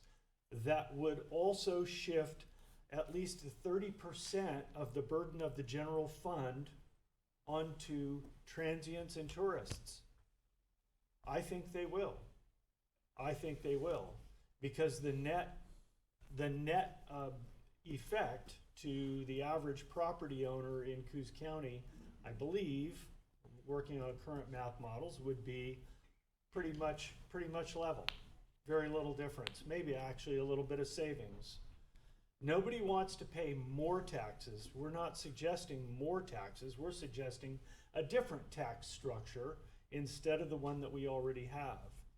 Why should we have to pay more property tax on property that you already own, that you've already paid for, when we have the opportunity to put some of that burden on the backs of tourists and transients? I think that that's a win-win all the way around. It tracks inflation. It doesn't tax people out of their homes. It taxes people more in line with what their means are, because wealthier people tend to spend more money on retail items where that tax would apply. It's kind of a no-brainer. So that's a long-term solution that I see as the most viable one that we've seen in a long time. Darius?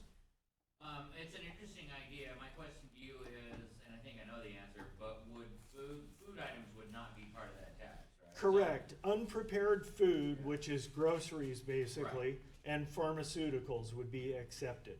Right. Yeah. So less of an impact on lower income. Correct. The idea would be to minimize the impact on lower income people, and again, transfer off of the backs of property owners to the greatest degree possible, and to create more of a sustainable revenue model.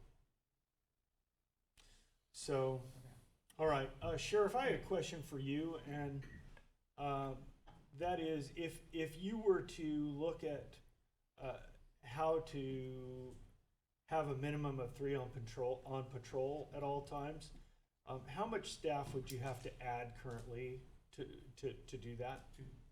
Two.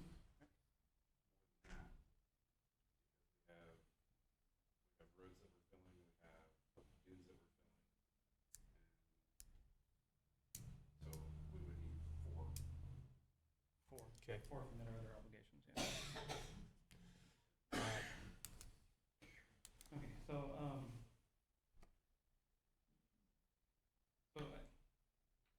I give you 218,032 right now, 218,000 in materials and service, 150 of that is the 2 cars we want, or not want, but need to keep our fleet from crashing, and some for our mental health wellness program. I guess we can sacrifice that, and vehicle expenses, analyst software and stuff. But 218,032, I believe you have the line numbers, or do you want them?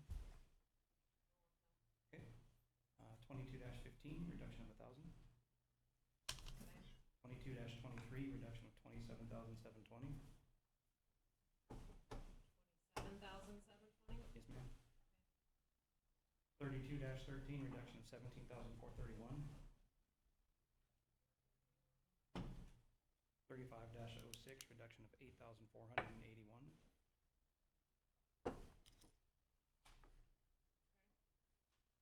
3601, reduction of 13,400.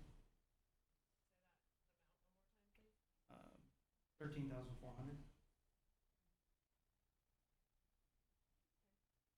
And 60-03, reduction of 150,000.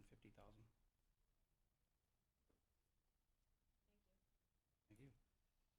I think that plus, Megan already had it factored in before, but Cent, they operate largely off of grants. We shifted they actually offered it, shifted some of their funding to help with 3 people that support Cent at a total of 134,000. So That's already included. it's already included. Yeah, it's not gonna be a reduction, but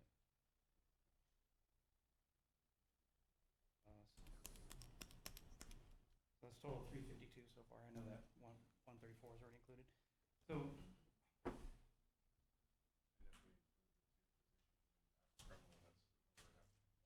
yeah, so we're at a little over $500,000.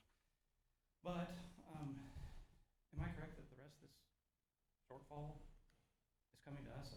I'm gonna need some time to go through with commanders. Well, Any other options? that's not a foregone conclusion at all. That's not the conclusion that I'm inclined toward at all. No, and that's what I was gonna mention.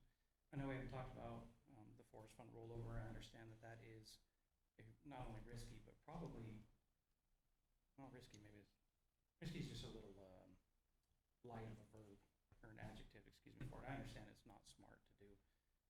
But there are some funds out there that could be used, and I get it, you guys have to be fiscally responsible. But my option, if that does come to me, is shutting down a pod and reducing patrol, and reducing marine patrol, and Of course. dispatch, and what else do I got on here? Records. We're inundated with so many requirements, such as expungements. Those are free to people now. And we get, 6 to 8? How many do you get? I'm getting on an average 12 to 14 a week, and they take 2 to 6 hours to process Each. And it's the same story. It's unfunded mandates. Nothing you don't know. And expungements come to me first. And so I get expungements that cover the whole county, all 10 of the police agents. I'm looking at paperwork on all those. And she's probably spending 25% to 30% of her time just doing expunctions. And then I have to look through them, and I'm averaging between 15 and 30 a week that I'm looking at to sign off on or oppose. Expunctions are just skyrocketed because they expanded the definition of what crimes can be expunged, and then they also said they didn't have to pay a filing fee. They can walk in and file in court. And that was one of the things I was going to look into was other counties, other DAs had been charging. You want us to process your application, we want to charge you $25 or $50. Legislature came out and said, no, you can't do that anymore. So we have to take on this burden of expunctions, which is just, you know, for them, we have the same thing because our file, we have to come find our file on that particular case and seal it up and make sure nobody can get into it anymore. So that takes a lot of time and effort. And that's just one example. And you guys know that too. I don't envy you the decision you have to make. Ideally, if we knew that the tax swap would work, that would be amazing. Then we could easily say, allocate this money from the rollover fund, cover the shortage, we're gonna be covered by tax swap for next year. And I mean, to me, that seems like the best of all options. But if I'm not mistaken, we're still, with my 218 additional identified through materials and services, we're at 1.9. And I don't know that I'm prepared to cut 1.9 million from my budget right now. Yeah. Okay.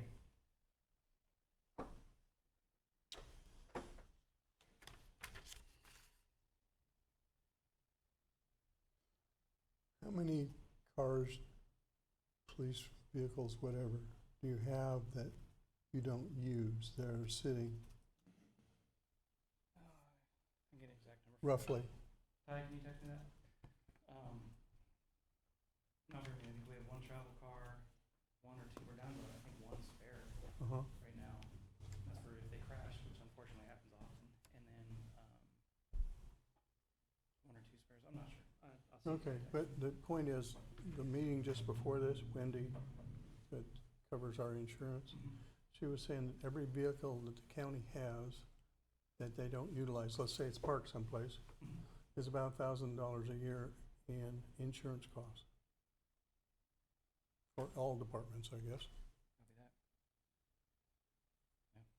Yeah. We need the spares, unfortunately. There's been several times where we're out of cars. We can certainly look at, that's why we got rid of those 4 motorcycles this morning to get those off the tax roll. Yeah, and when we do that, obviously alert Able Insurance too. Oh, absolutely. Yes, sir. He's sending 4 to auction soon. Yes. Let's see. Yes, Darius. I'm curious, with regards to the sheriff's office and the jail, what percentage of I forget the term that they're using, but the people that are brought to the jail, what percentage are brought by the sheriff's office and what percentage are brought in by the local cities? Because I don't believe the cities contribute much, if anything, to the jail, do they? No, they don't. So what's the percentage? I mean, is it? I have that back at the office, but unfortunately, we did a lot of research into the potentiality of charging cities, and I think we're actually kind of out of luck on that. There's a statute that says all costs borne, other than medical, we might get some luck with medical, but all costs borne are the responsibility of the county.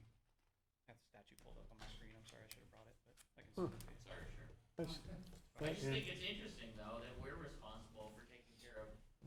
Well, of course, the cities argue that, well, look, our city property owners pay into the general fund vis-a-vis their permanent rate contribution as well. So, you know, I mean, how valid is that argument? Well, I don't know. I mean, it's true. Does that mean that there shouldn't be any further contributions from the cities to operate the jail? I would say no, it doesn't mean that, because the fact of the matter is that the cities are the largest volume contributors to the jail population. I sat down with the jail commander some time ago. I did it multiple times over the years. Figured out the cost per prisoner per day.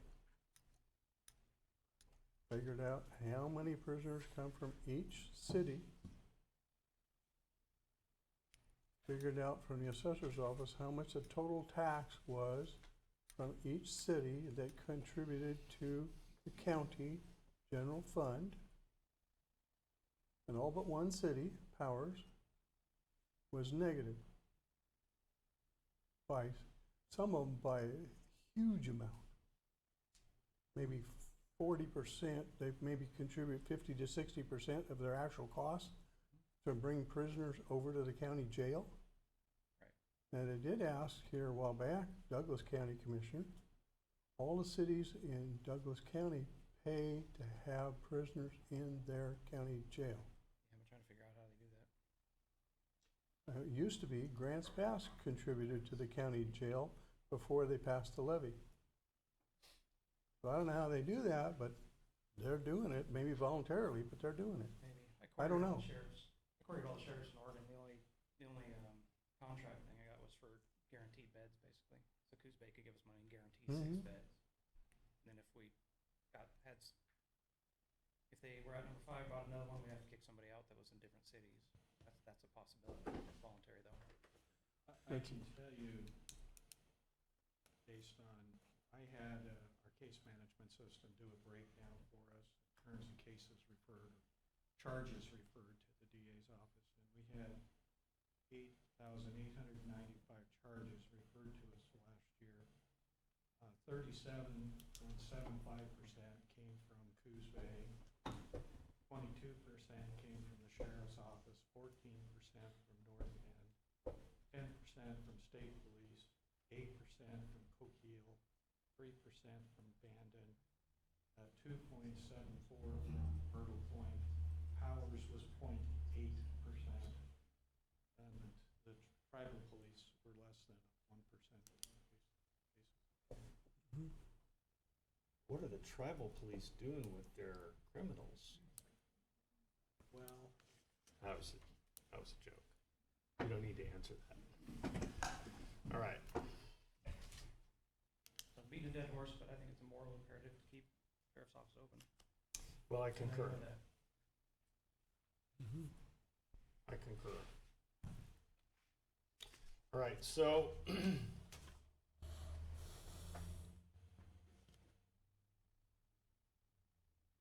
Just another pet peeve of mine. The assessor's office and tax office, 3 times in my memory, it was up before the legislature to have each taxing district in a particular county pay their proportionate share of assessment and tax. Each time, the LOC, League of Oregon Cities, shot it down at the legislature. Just so you know.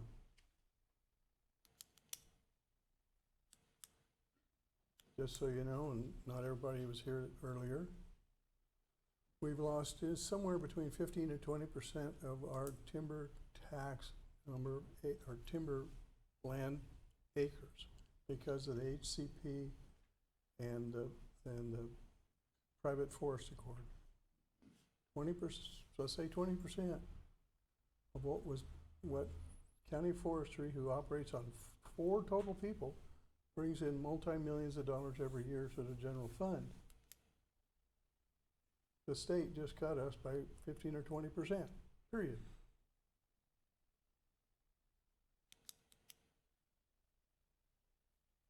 And the reason we have a little more of this coming, previous year, is we cut a lot of that, as I understand it, so before the legislature got to us. But no more. Just so you know, it's what's coming at us all the time. What would you like me to do? What would you like me to do? Should I go away and look at 1.9? Can we have a conversation about the rollover funds, ARP funds? well, so I actually, I mean, I'm heading down a track to get this resolved. I don't want to see I don't wanna see any cuts, in the sheriff's office. I wanna see the DA be able to fill that empty position. Oh, it's two, so yeah, so filling those two gets you to 8, is that correct, Paul? Well, it would get me to 8, and I would reconsider what I was saying earlier. I think I could go back and we could look at that. Still a lot of cases coming. But how many does it take to clean up some of the backlog?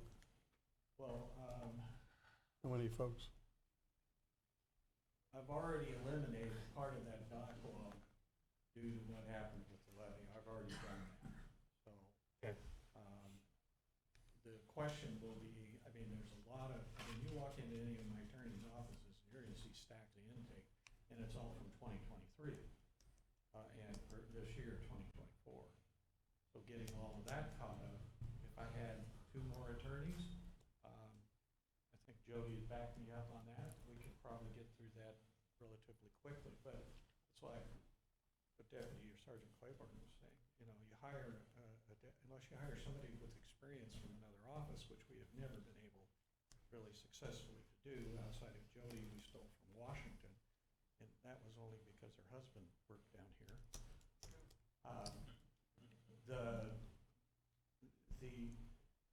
You spend months getting them trained up. Right.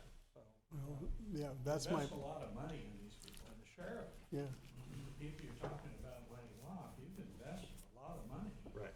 in getting them certified. Yeah. Yeah, for me, that's not even on the table. So, or you wanna share your thoughts with us now? I You had wait that until one more question. tomorrow. I have one more question for Mr. Frazier, and that is, to go ahead and fill those 2 positions, what does that add to your budget number right now? Well, it depends. We've been trying to hire an experienced prosecutor to step in and take over the Justice Reinvestment Act position, which is paid for. But we've not been successful with that. So we go with entry level, which I think is, what do you think, Jody? Entry level, both of them?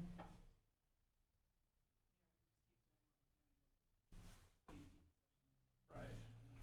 We went entry level. DA1, starting into step 1 or 2, depending on where they're at.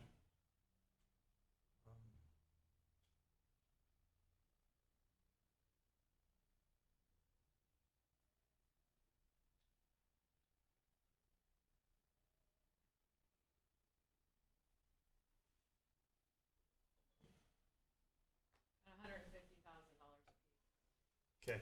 roughly. 300,000.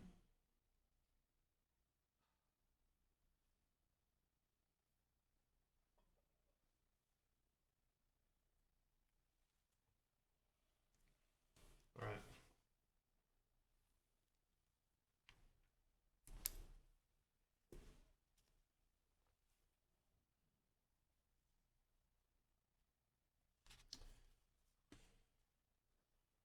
So,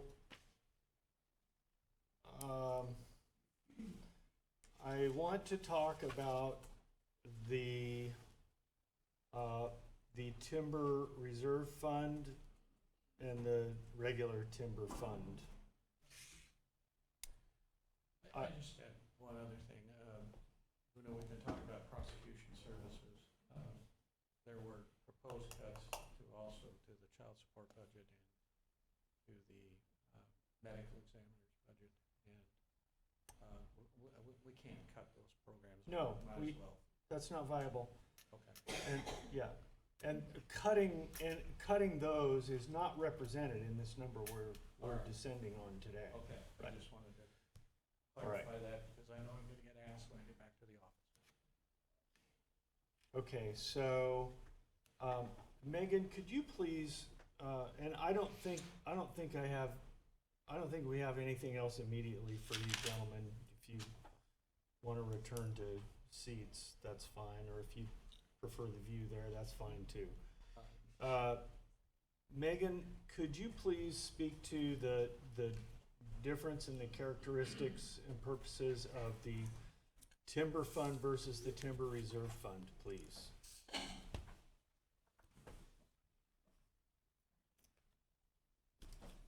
So the forestry fund, the regular forestry fund is where the general fund gets a 5-year rolling average transfer every year. Yeah.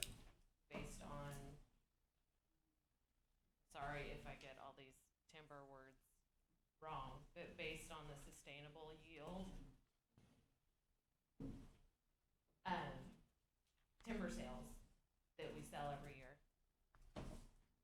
And so if we take money in excess of that formula, it will mess up the formula for future years. Right. I'll let someone else go into the larger trees and older stuff. Let me just do the reserve fund real quick, and then you can go into all that. The reserve fund was based on us cutting beyond our sustainable yield because John can go into the reasons for that. A certain percentage of our timber sales were put into the reserve fund, and it was reserved with a purpose to purchase more forest land. Mm-hmm. That is reserved by the commissioners and can be unreserved by the commissioners. And the amount in the reserve fund is, right now, is $1,487,399.65.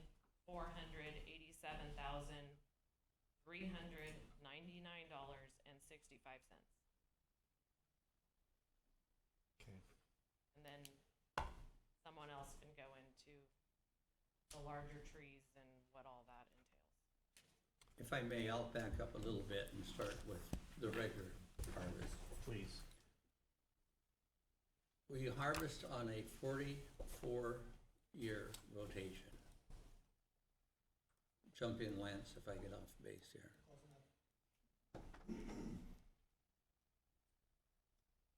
We have in our forest 17,500 acres.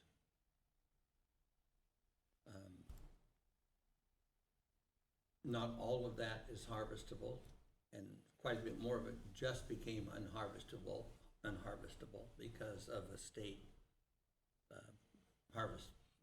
because of state imposed harvest restrictions. But I can't remember how much we couldn't harvest previously, but it's like a couple thousand acres a year because it's steep slope or doesn't have trees on it, whatever. On a 44-year rotation, we were able to harvest 350 acres a year. You could do that in perpetuity. Now, the reason we established a forestry fund is because the amount that's harvested each year varies a lot. And the amount that is sold each year is always the same. The buyer has 3 years during which to harvest those trees. And so you may conceivably have 2 years worth of sales harvested in 1 year, and then the following year have very little harvest. The other variable is that timber prices fluctuate. We just told we had a buyer offer us $298 a thousand just the other day for a sale. 78. Pardon me? 278. 278, yes. And there are times when that could be $600 a thousand, maybe even more. So you have these huge variations in how much you take in a given year off of your sales. And it could be several $1 million difference. So in a big year, lumber prices are up, sawmills running full bore, they harvest a lot. And we could take in, I'll just throw a number out, $8 million in a year like that. Other years, timber prices are down, sawmills are curtailed, they don't harvest much. Might take in $2 million that year. So and this preceded, I think, both Bob's and my time here. It's a great idea. Let's put the money into a fund and take it out of there on a rolling 5-year average. 2001. Pardon me? When it started, 2001. 2001. Mm-hmm. So you were here. And it's a great idea. So it kind of smooths, we can kind of anticipate what we're gonna get each year. But if we just spent each year what we took in, one year we'd have money to spare. And the next year, we'd be very, very poor and laying people off. So there's a purpose to this. Now, the other thing that's happening to us now is that with this private forest accord that restricts the acreage you can harvest, we can anticipate that we're not going to be harvested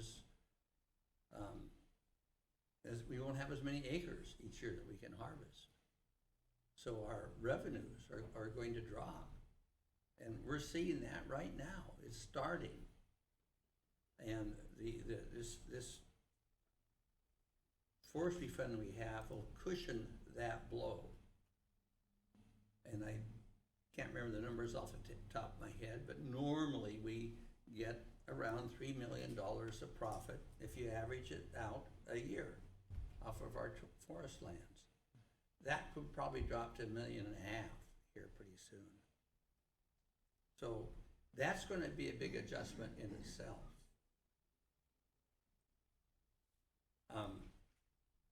So if we take a big chunk out of the forestry fund to plug this year's deficit, that's going to mean we're going to have less money to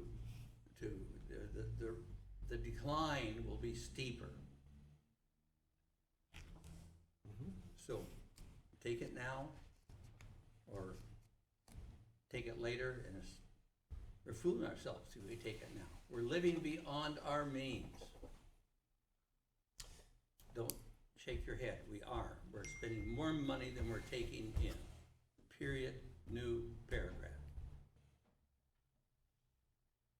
Now, the Forest Reserve Fund. Yes, there's some one-time money there. There was a period of time when the largest log that anyone wanted in this county was 23 inches in diameter.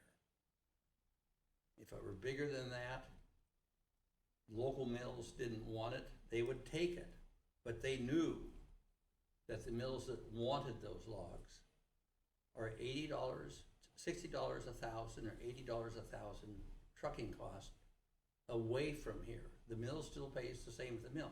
We just got $60 or $80 less per thousand board feet for those big logs.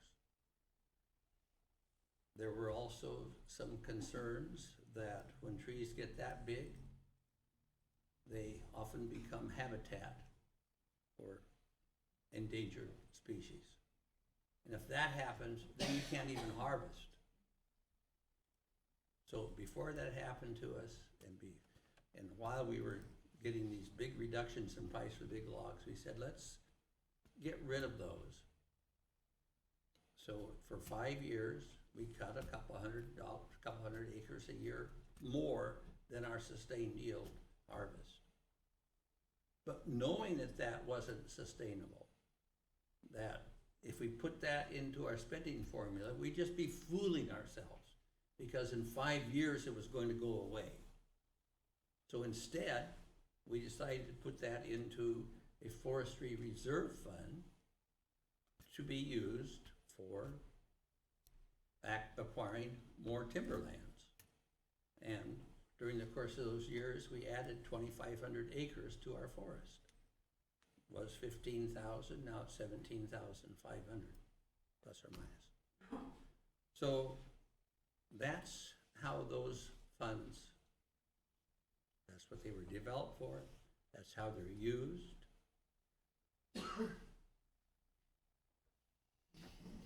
So I don't know for sure what our plan is, but go ahead. I just did some estimations based on declining revenue in forestry. If we take extra, I use 2 million, out now, if we take $2 million extra out of the forestry fund, we will not even get a forestry transfer by 2029. Because we will be in the negative because we took that extra, so we will not even be able to take a transfer in 2029.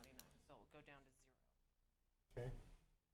So at this juncture, I come back around to to two thoughts. Number one, that actually just came in this last few minutes, is that it seems like as a county, continued investment in forestry lands may not be our most prudent course, considering the fact that we continue to experience further and further restrictions on what we can actually harvest. And so the value of our asset is being reduced significantly. I think that's a good point. Through no actions of our own.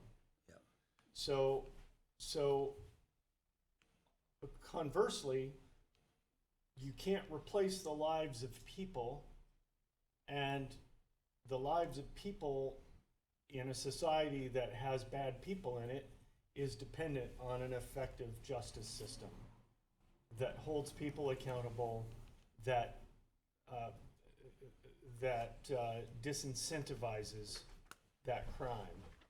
And considering the time and expense that it takes to rebuild from a devastating rack of layoffs in our justice system, and considering the loss to the people of the county during that time, and the loss of public confidence, and the loss of the confidence of the employees of the county, I think that our better investment is to go ahead and use that reserve fund money. There's $1.4 million there. Use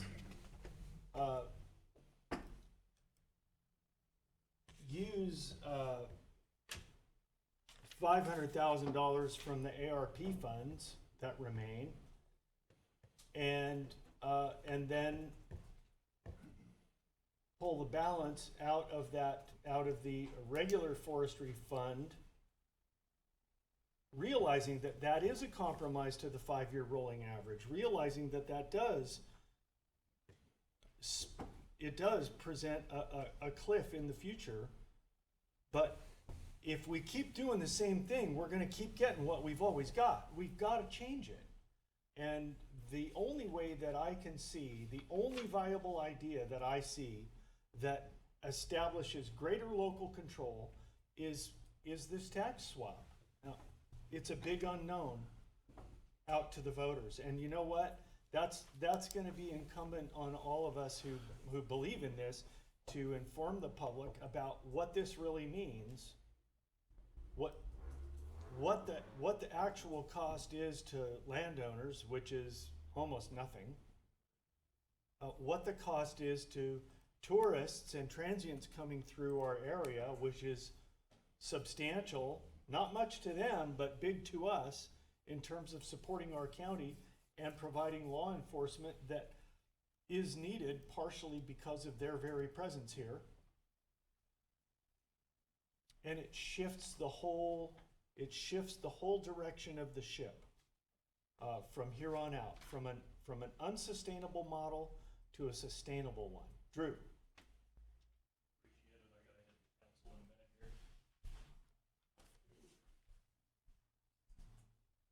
notes on sticky notes. So I've, over the last couple weeks, I've met with John. I attended your town hall yesterday. I've been trying to dig through things. I've seen proposals that came from some of the staff at the county. What you proposed is bold and it's dangerous, but I think you are on the right course. We are headed towards the cliff. And we have to change in some way. Since late May, I've been contacted already by folks talking about development out here. I've been contacted by somebody representing the same people that redid Prineville, bringing in higher technology, the server farms that resulted in their tax base going way up.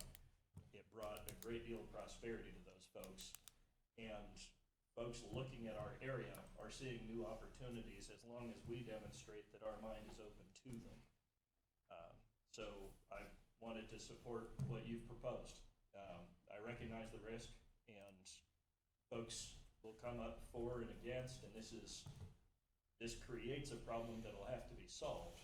It solves right now because, in my experience and opinion, finances are difficult, but I fix numbers better than I fix the poor reputation of a county that just had to ditch a bunch of its staff that had been hired on good faith. So I do think you're on the right course to make some change. I want to support it, and I support it recognizing that I could be creating a problem for myself down the road, depending on how it goes in November, but it's a risk I'd be willing to take in your shoes, and I wanted to support you in it. Thank you.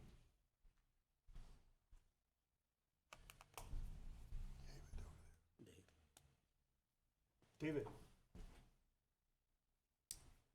I couldn't see your hand. It was behind Gabe's hat. Well, he's a big man, and Is it? has a big influence, obviously. Good afternoon, commissioners. Okay, I'll check that. I really, I appreciate the boldness of your proposal, but at the same time, I have some real concerns that I think need to be put out, that people need to think about.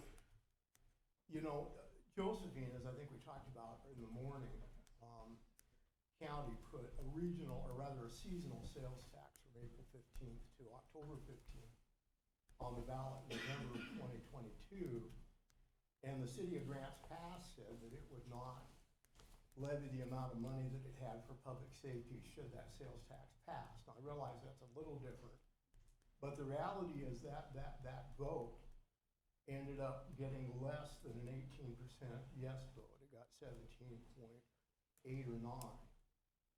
And the fear that I really have is if you do this, I guess you're putting everything in your eggs in one basket. If you start tampering with the Forest Reserve Fund and the voters are not willing to pass a sales tax, and I think there'll be a lot of reluctant sales taxes have not done well in Oregon. Every statewide one has failed and numerous local ones. Then basically at that point, you really don't have any reserves, and the budget cuts are going to be, it's kind of hard to imagine because we're facing such a horrible budget situation now, but they're going to be far, far worse. And I hate to think what you would have to do. I don't even know if you could continue to meet large areas of state mandated service, let alone public safety. And we're in a desperate situation, but again, I want to say that I think the long-term permanent solution to this, but it certainly doesn't do it now, is you need a dedicated tax base to public safety that's independent of the other funds that you have. And I think the voters might be inclined to do that. But again, it's hard to say because the voters are understandably very tax resistant. But Josephine County was able to pass a dedicated fund for a law enforcement district in 2023 after voters had rejected the sales tax proposal. And again, I can't say that that necessarily would go over here. I really don't know what the answer is. But as I said, I'm really scared of the idea of you blowing out all your reserve funds and then the voters are not willing to give you any taxes. And at that point, the consequences would just be horrible, even though they're horrible now. And I'm fully aware, having worked for the county in 2007 and not being laid off then, but what a devastating effect the cuts in public safety were, because as people have mentioned, it is so difficult to hire people back, especially in a county that gets a reputation for not having a sound budget, that has to lay people off periodically. The consequences would be devastating. But again, I think if you're thinking of a long-term model, you might be better off trying to look at a dedicated law enforcement district with its own funding. And I think that might have more appeal. But I would certainly think very, very hard and be very cautious at the idea of interfering with the forestry reserve to try to get by maybe for one fiscal year and end up with a crisis that was even worse. I certainly don't envy you for the decision you have to make, and I appreciate the obvious seriousness that you take this. Again, I just thank you for your time. Thank you, David. Captain Sanborn, and we'll get you, Dee Dee. You know, I think it's interesting that we bring up Josephine County. In 2009, Josephine County completely slashed their law enforcement budget. They had nothing. Oregon State Police was patrolling that county, but only during certain hours. And there's, I don't know about the veracity of this story, but I've heard that there was a rape in progress and nobody went. 2011. Mm-hmm. After all of that, after the citizens got hurt, then they passed a levy, and then they moved into a dedicated funding source. Had to get bad enough. Yes. Now, I don't want to get there. No. But we're going down a path where I think that we can look at Josephine County and say there's some parallels here to what's happening right now in Coos County. And I think it's important that we look at that and do whatever we can to mitigate. Thank you. Thank you, Captain. Dee Dee?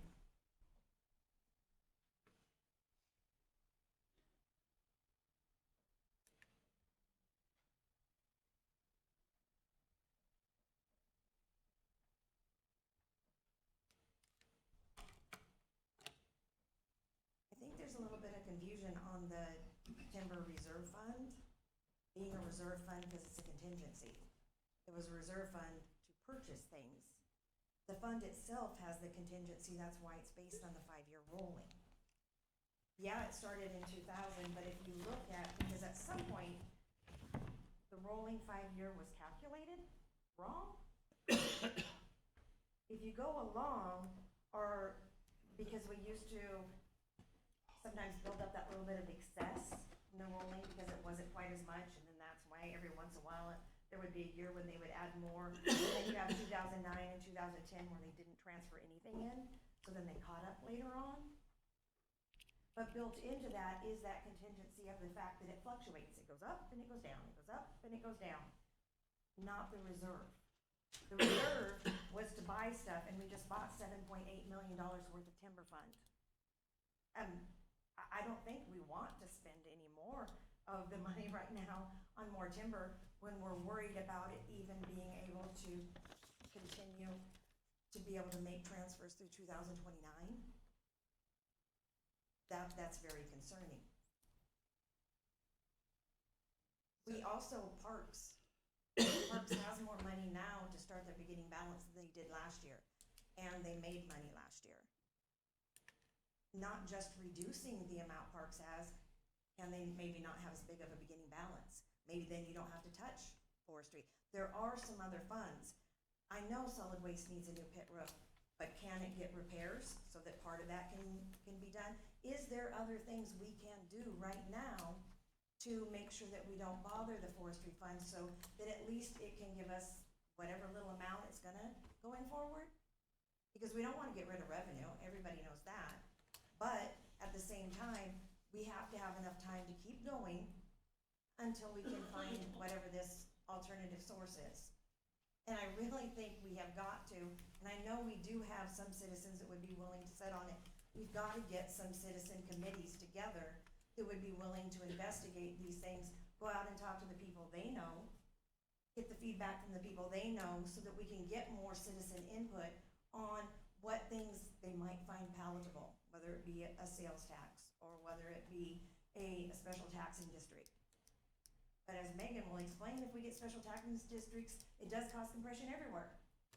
So they're not as valuable as what they seem on the surface. They also don't grow with the inflation rate. But each of those things has to be investigated if we're gonna get the citizens to come on board. Right. One of the most amazing things you guys did today was actually taking the time to go through each budget and see where you might reduce costs. Some of the budgets that are not in the general fund still also should be probably looking at reductions in costs, because maybe that's more revenue that can come in. You know, I mean, I appreciated the fact that Parks did, you know, maybe forestry will find some more. We've had citizens say, you know, can we find more volunteers? Can we find more volunteers that can do any of this stuff? We need to get the citizens buy-in if they're going to be with us to go into the future to do it. But you had a great point on liability, you know, risk management. We've got a liability there, and our insurance and all that might go up.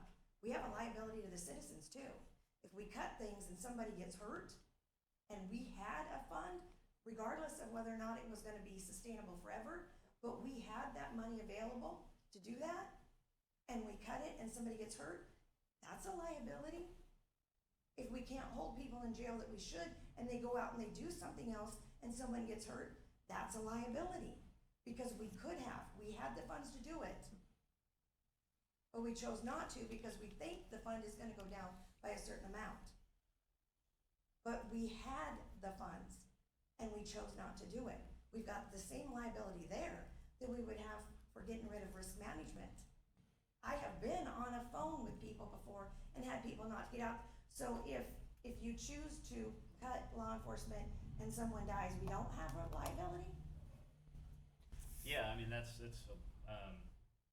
much more attenuated, right? I mean, I don't know if Josephine County got sued for that incident back in 2011. I mean, it seems like that's more of a stretch to link that to some negligent act to the sheriff's office. Was it negligent to spend the money in a certain way? I mean, I think that's a policy decision that they get to make.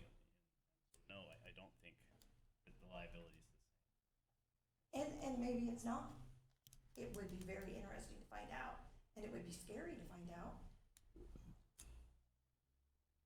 But morally, would we not be liable? Ethically? Because right now, we're talking about being able to provide services to citizens. We're talking about citizens having a job. And if we have any chance of preserving that, even if it's one more year, don't we have that liability, don't we have that obligation to do that? And knowing that the fund might not make it till 2029 isn't a whole lot different than the levy that was only gonna make it for so many years, because we were gonna find another option. So if we take something out of the fund, it puts the fire back on us to find another option the same way the levy did. It's just changing it to a different basket. Very good. So I think we have responsibility to be financially responsible. We do, And we but know- our 5-year, I let you finish, please. We know that we're the public is very tax adverse oh yes, here. We know that if we fund long-term commitments like payroll with one-time money, and we don't, and we get an exception, and we are able to pass a tax, great, but the chances are we won't. your timber reserve is not long-time obligations. It is a new Let me fund. finish, would you please? I thought you were. I'm not finished. I'll tell you when I'm finished. Thank you.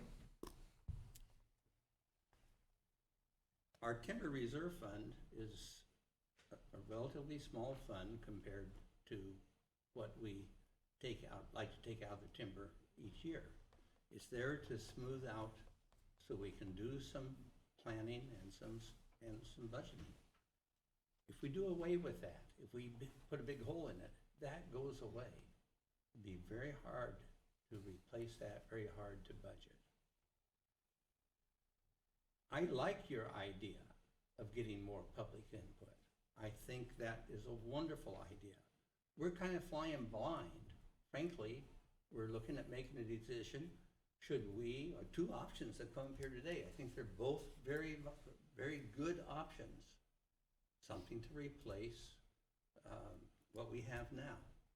I think we should explore a sales tax. I'm concerned about being able to pass it. I really think that we should explore a public safety, what do you call it, Sheriff? District. Special district. Special district. That way, if people vote to support that and do that, then it'll have its own tax rate, and it'll be a permanent rate, it'll be a new rate. I think it has a lot of things going for it. It's a good idea, and so is the sales tax. But I don't know that we know enough about either one of those. Most people, when they engage, we don't do it around this county apparently, but most places, when they engage in a big tax increase or a big change like that, they do some polling. They find out, just like you said, let's find out what the people say. Unfortunately, we can't start that process and come up with an option that we could properly advertise and support for the November election. No, you're exactly right. So we're not gonna get anything. We burn up these reserves. We don't get a November election in November possible. We're gonna be SOL. We are spending more than we are taking in. And the voters have had their chance to say no, and they did say no. They could have said yes. We don't want to spend anymore. And I don't know what to do. I really don't know what to do. But I know it's not to shoot from the hip and decide on one course of action without knowing more about what the public will accept. If they'll accept nothing more, then we have no choice but to curtail our expenses. If they say we like this idea or that idea, then we should go ahead full force and try that. Okay. But I don't think there's anything we can do other than spend reserves and put them at risk that they'll be gone next year and we'll not have any new plan. That's my fear. Which is why I had multiple options that included leaving the forestry fund alone. But the forest reserve fund, completely disagree with you on that. That is worth jeopardizing. I'm not for talking 1 about year. the forest reserve fund. I'm talking about the forestry fund. Right, and again, I had ones that have zero, because I agree, we need to try to protect it. We need to try to see what it can do in the future. I agree with that. Yeah, that's the first time I've heard that. Thank you. Yeah, I'm glad no, you do. I can give you one of the things that I got it with zero. Okay. Yes, because I have family that does logging. I know exactly. This has been coming since 2016, and we fought it and we held it off. Leave us alone, quit with the amount from the water, and then finally they got the new people in heading up forestry that decided, oh no, that's a great idea. All right. We have more people wanting to comment. Dee Dee, thank you so much. Can we unmute Mr. Burkholder, please? I wasn't able to get that to work. You weren't able to get the audio to work. No, sir. He needs to type his comment. Okay, Rich, I'm sorry. Our audio link apparently is still not working from this morning, and so your comment needs to be typed into the comments in the chat. Can you do that? Okay, thank you. All right. There's a comment here, lower these guys' salaries. Apparently this person was not paying attention. It's not helpful. Okay. Yeah, Chris.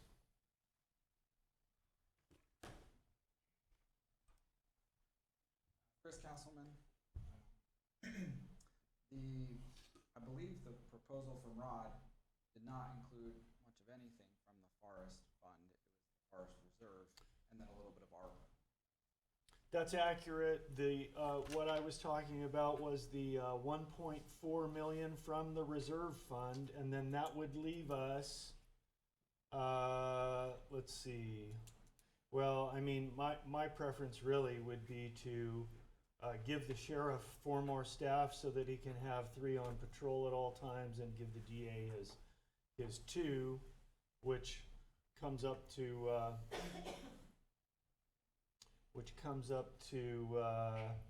$800,000. So that would take us to 2.7 if we, more or less, and then if we pull $500,000 out of ARP, that'd be 2.4. So we would be talking about 1.4 something out of the reserve fund, and about $1 million, just a little over $1 million out of the forestry fund. So you're correct. And what's the reasoning for not pulling the full 1.3 or 1.5 million ARPA funds? Because we need those monies to replace or to repair the pipeline up here at the river where the sheet wall is failing, and it's estimated that that repair is going to cost $1 million, and you know what happens with estimates. Okay. So does anybody want to buy a pipeline? $1. We'd love to We're get in rid a of third it. repair that's multi-millions of dollars in repairs. And the ARPA funds do need to be expended by the end of this year, but that is going to happen with the repair of that sheet wall. And the reason we're repairing it instead of just cutting it off is, was it supply Roseburg Forest Products with gas? They're Supports just putting in jobs. $50 million into a new dryer system. Jobs, jobs, jobs. So just quickly, I obviously would support adding the patrol deputies and the prosecuting attorneys. I think everyone in this room would. I think most of the public would support that. I hope you can get 1 more commissioner to agree with that. The sales tax thing, one option, if it can't get onto the November ballot because of, I'm sure, not knowing how to get it on there or how to write it properly, you could make it an advisory vote. That'd be a much easier route, and then you could still do the actual vote in the May primary. That is correct, Chris, and that is certainly one of the strategies that we have discussed, that I have discussed, and there's a benefit to that it would give us a non-committed read on the public opinion regarding that question, and the clerk has a comment on that.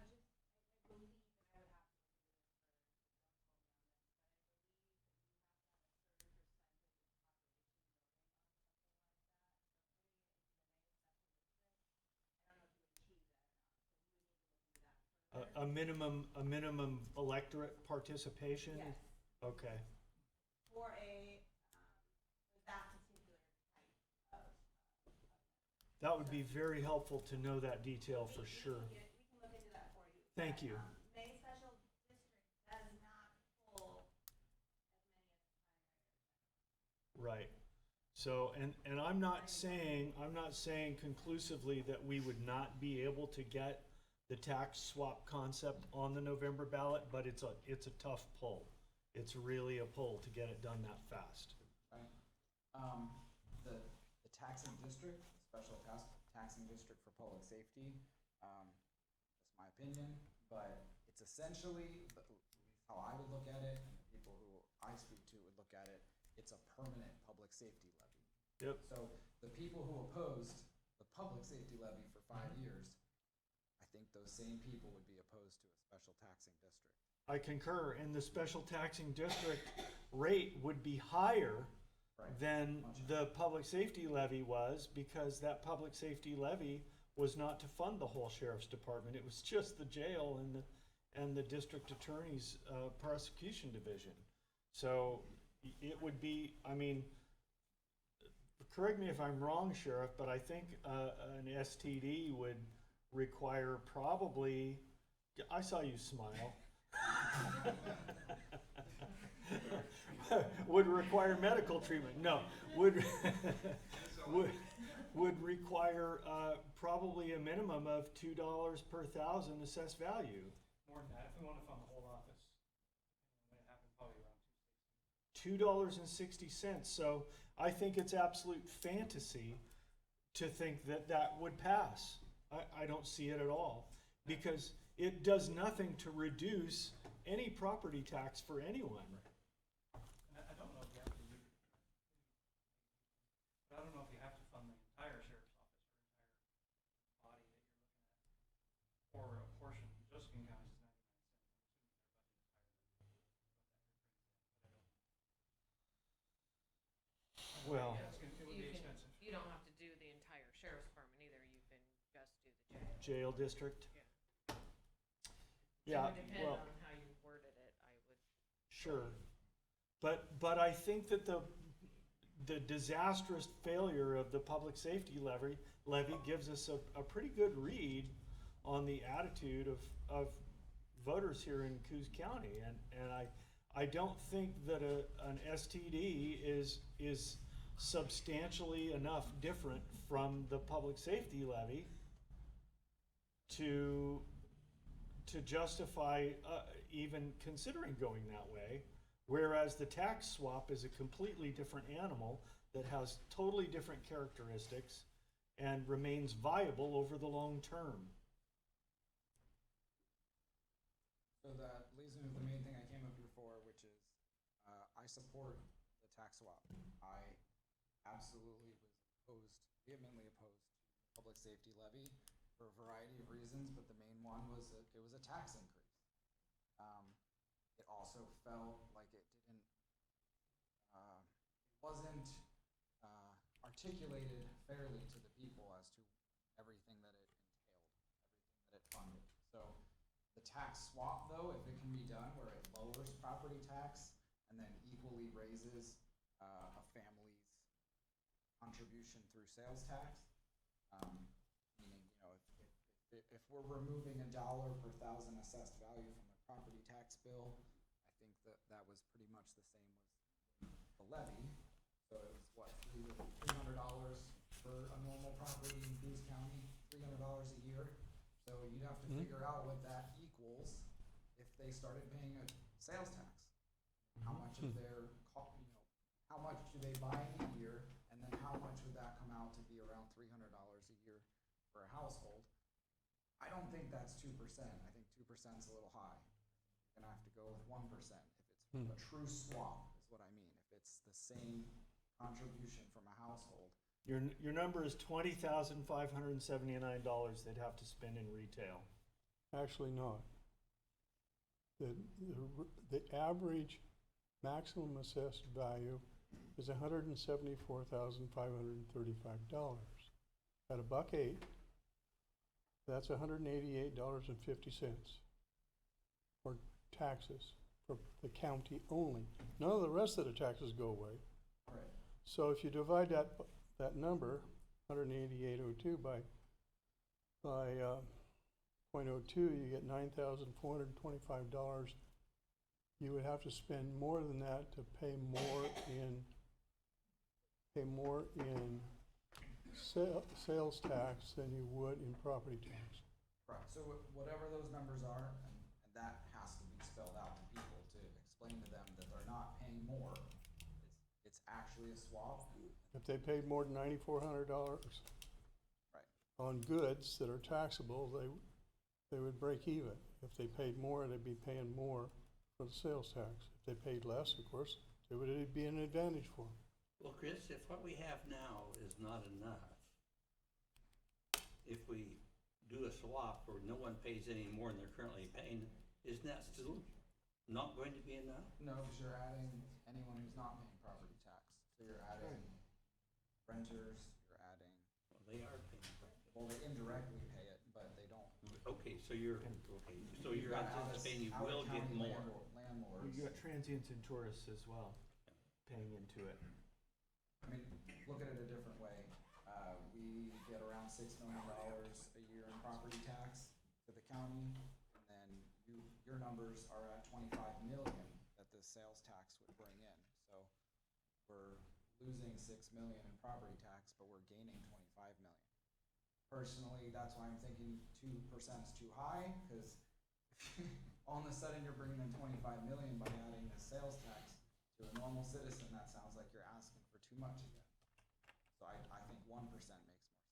But that's the sort of stuff you're gonna have to figure out and get it across to the people, but you're gonna have to do it in a way that's extremely transparent and makes sense. Like those two numbers that I just said, if you're lowering property tax by 6 million, but you're raising 25 million in sales tax, it sounds like you're getting greedy. So you're gonna have to spin it in a way that makes sense to the public.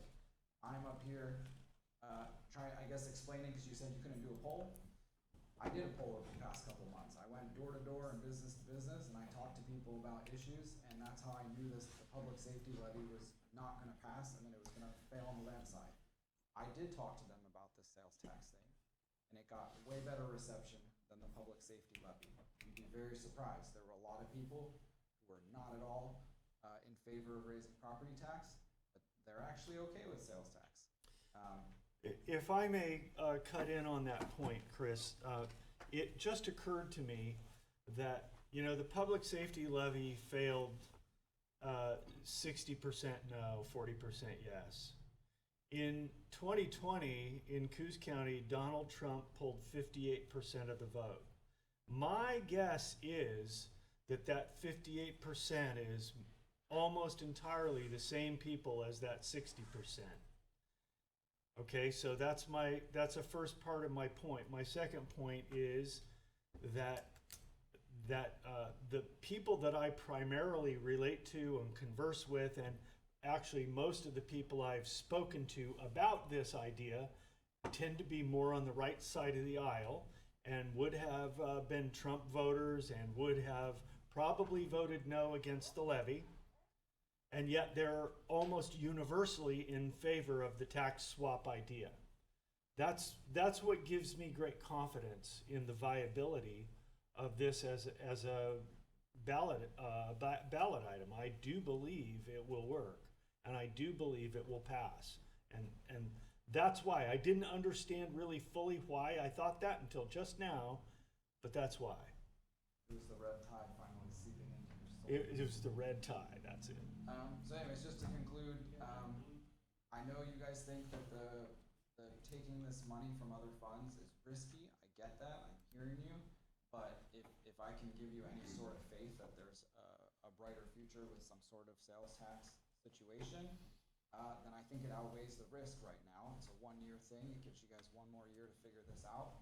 And I think with some public involvement, that the sales tax thing can be portrayed to the people without any funny business, and get at least one extra vote from this guy. I don't know what that'll be. Okay, thank you, Chris. I think we better go. Yeah, it's well after time to shut this down today.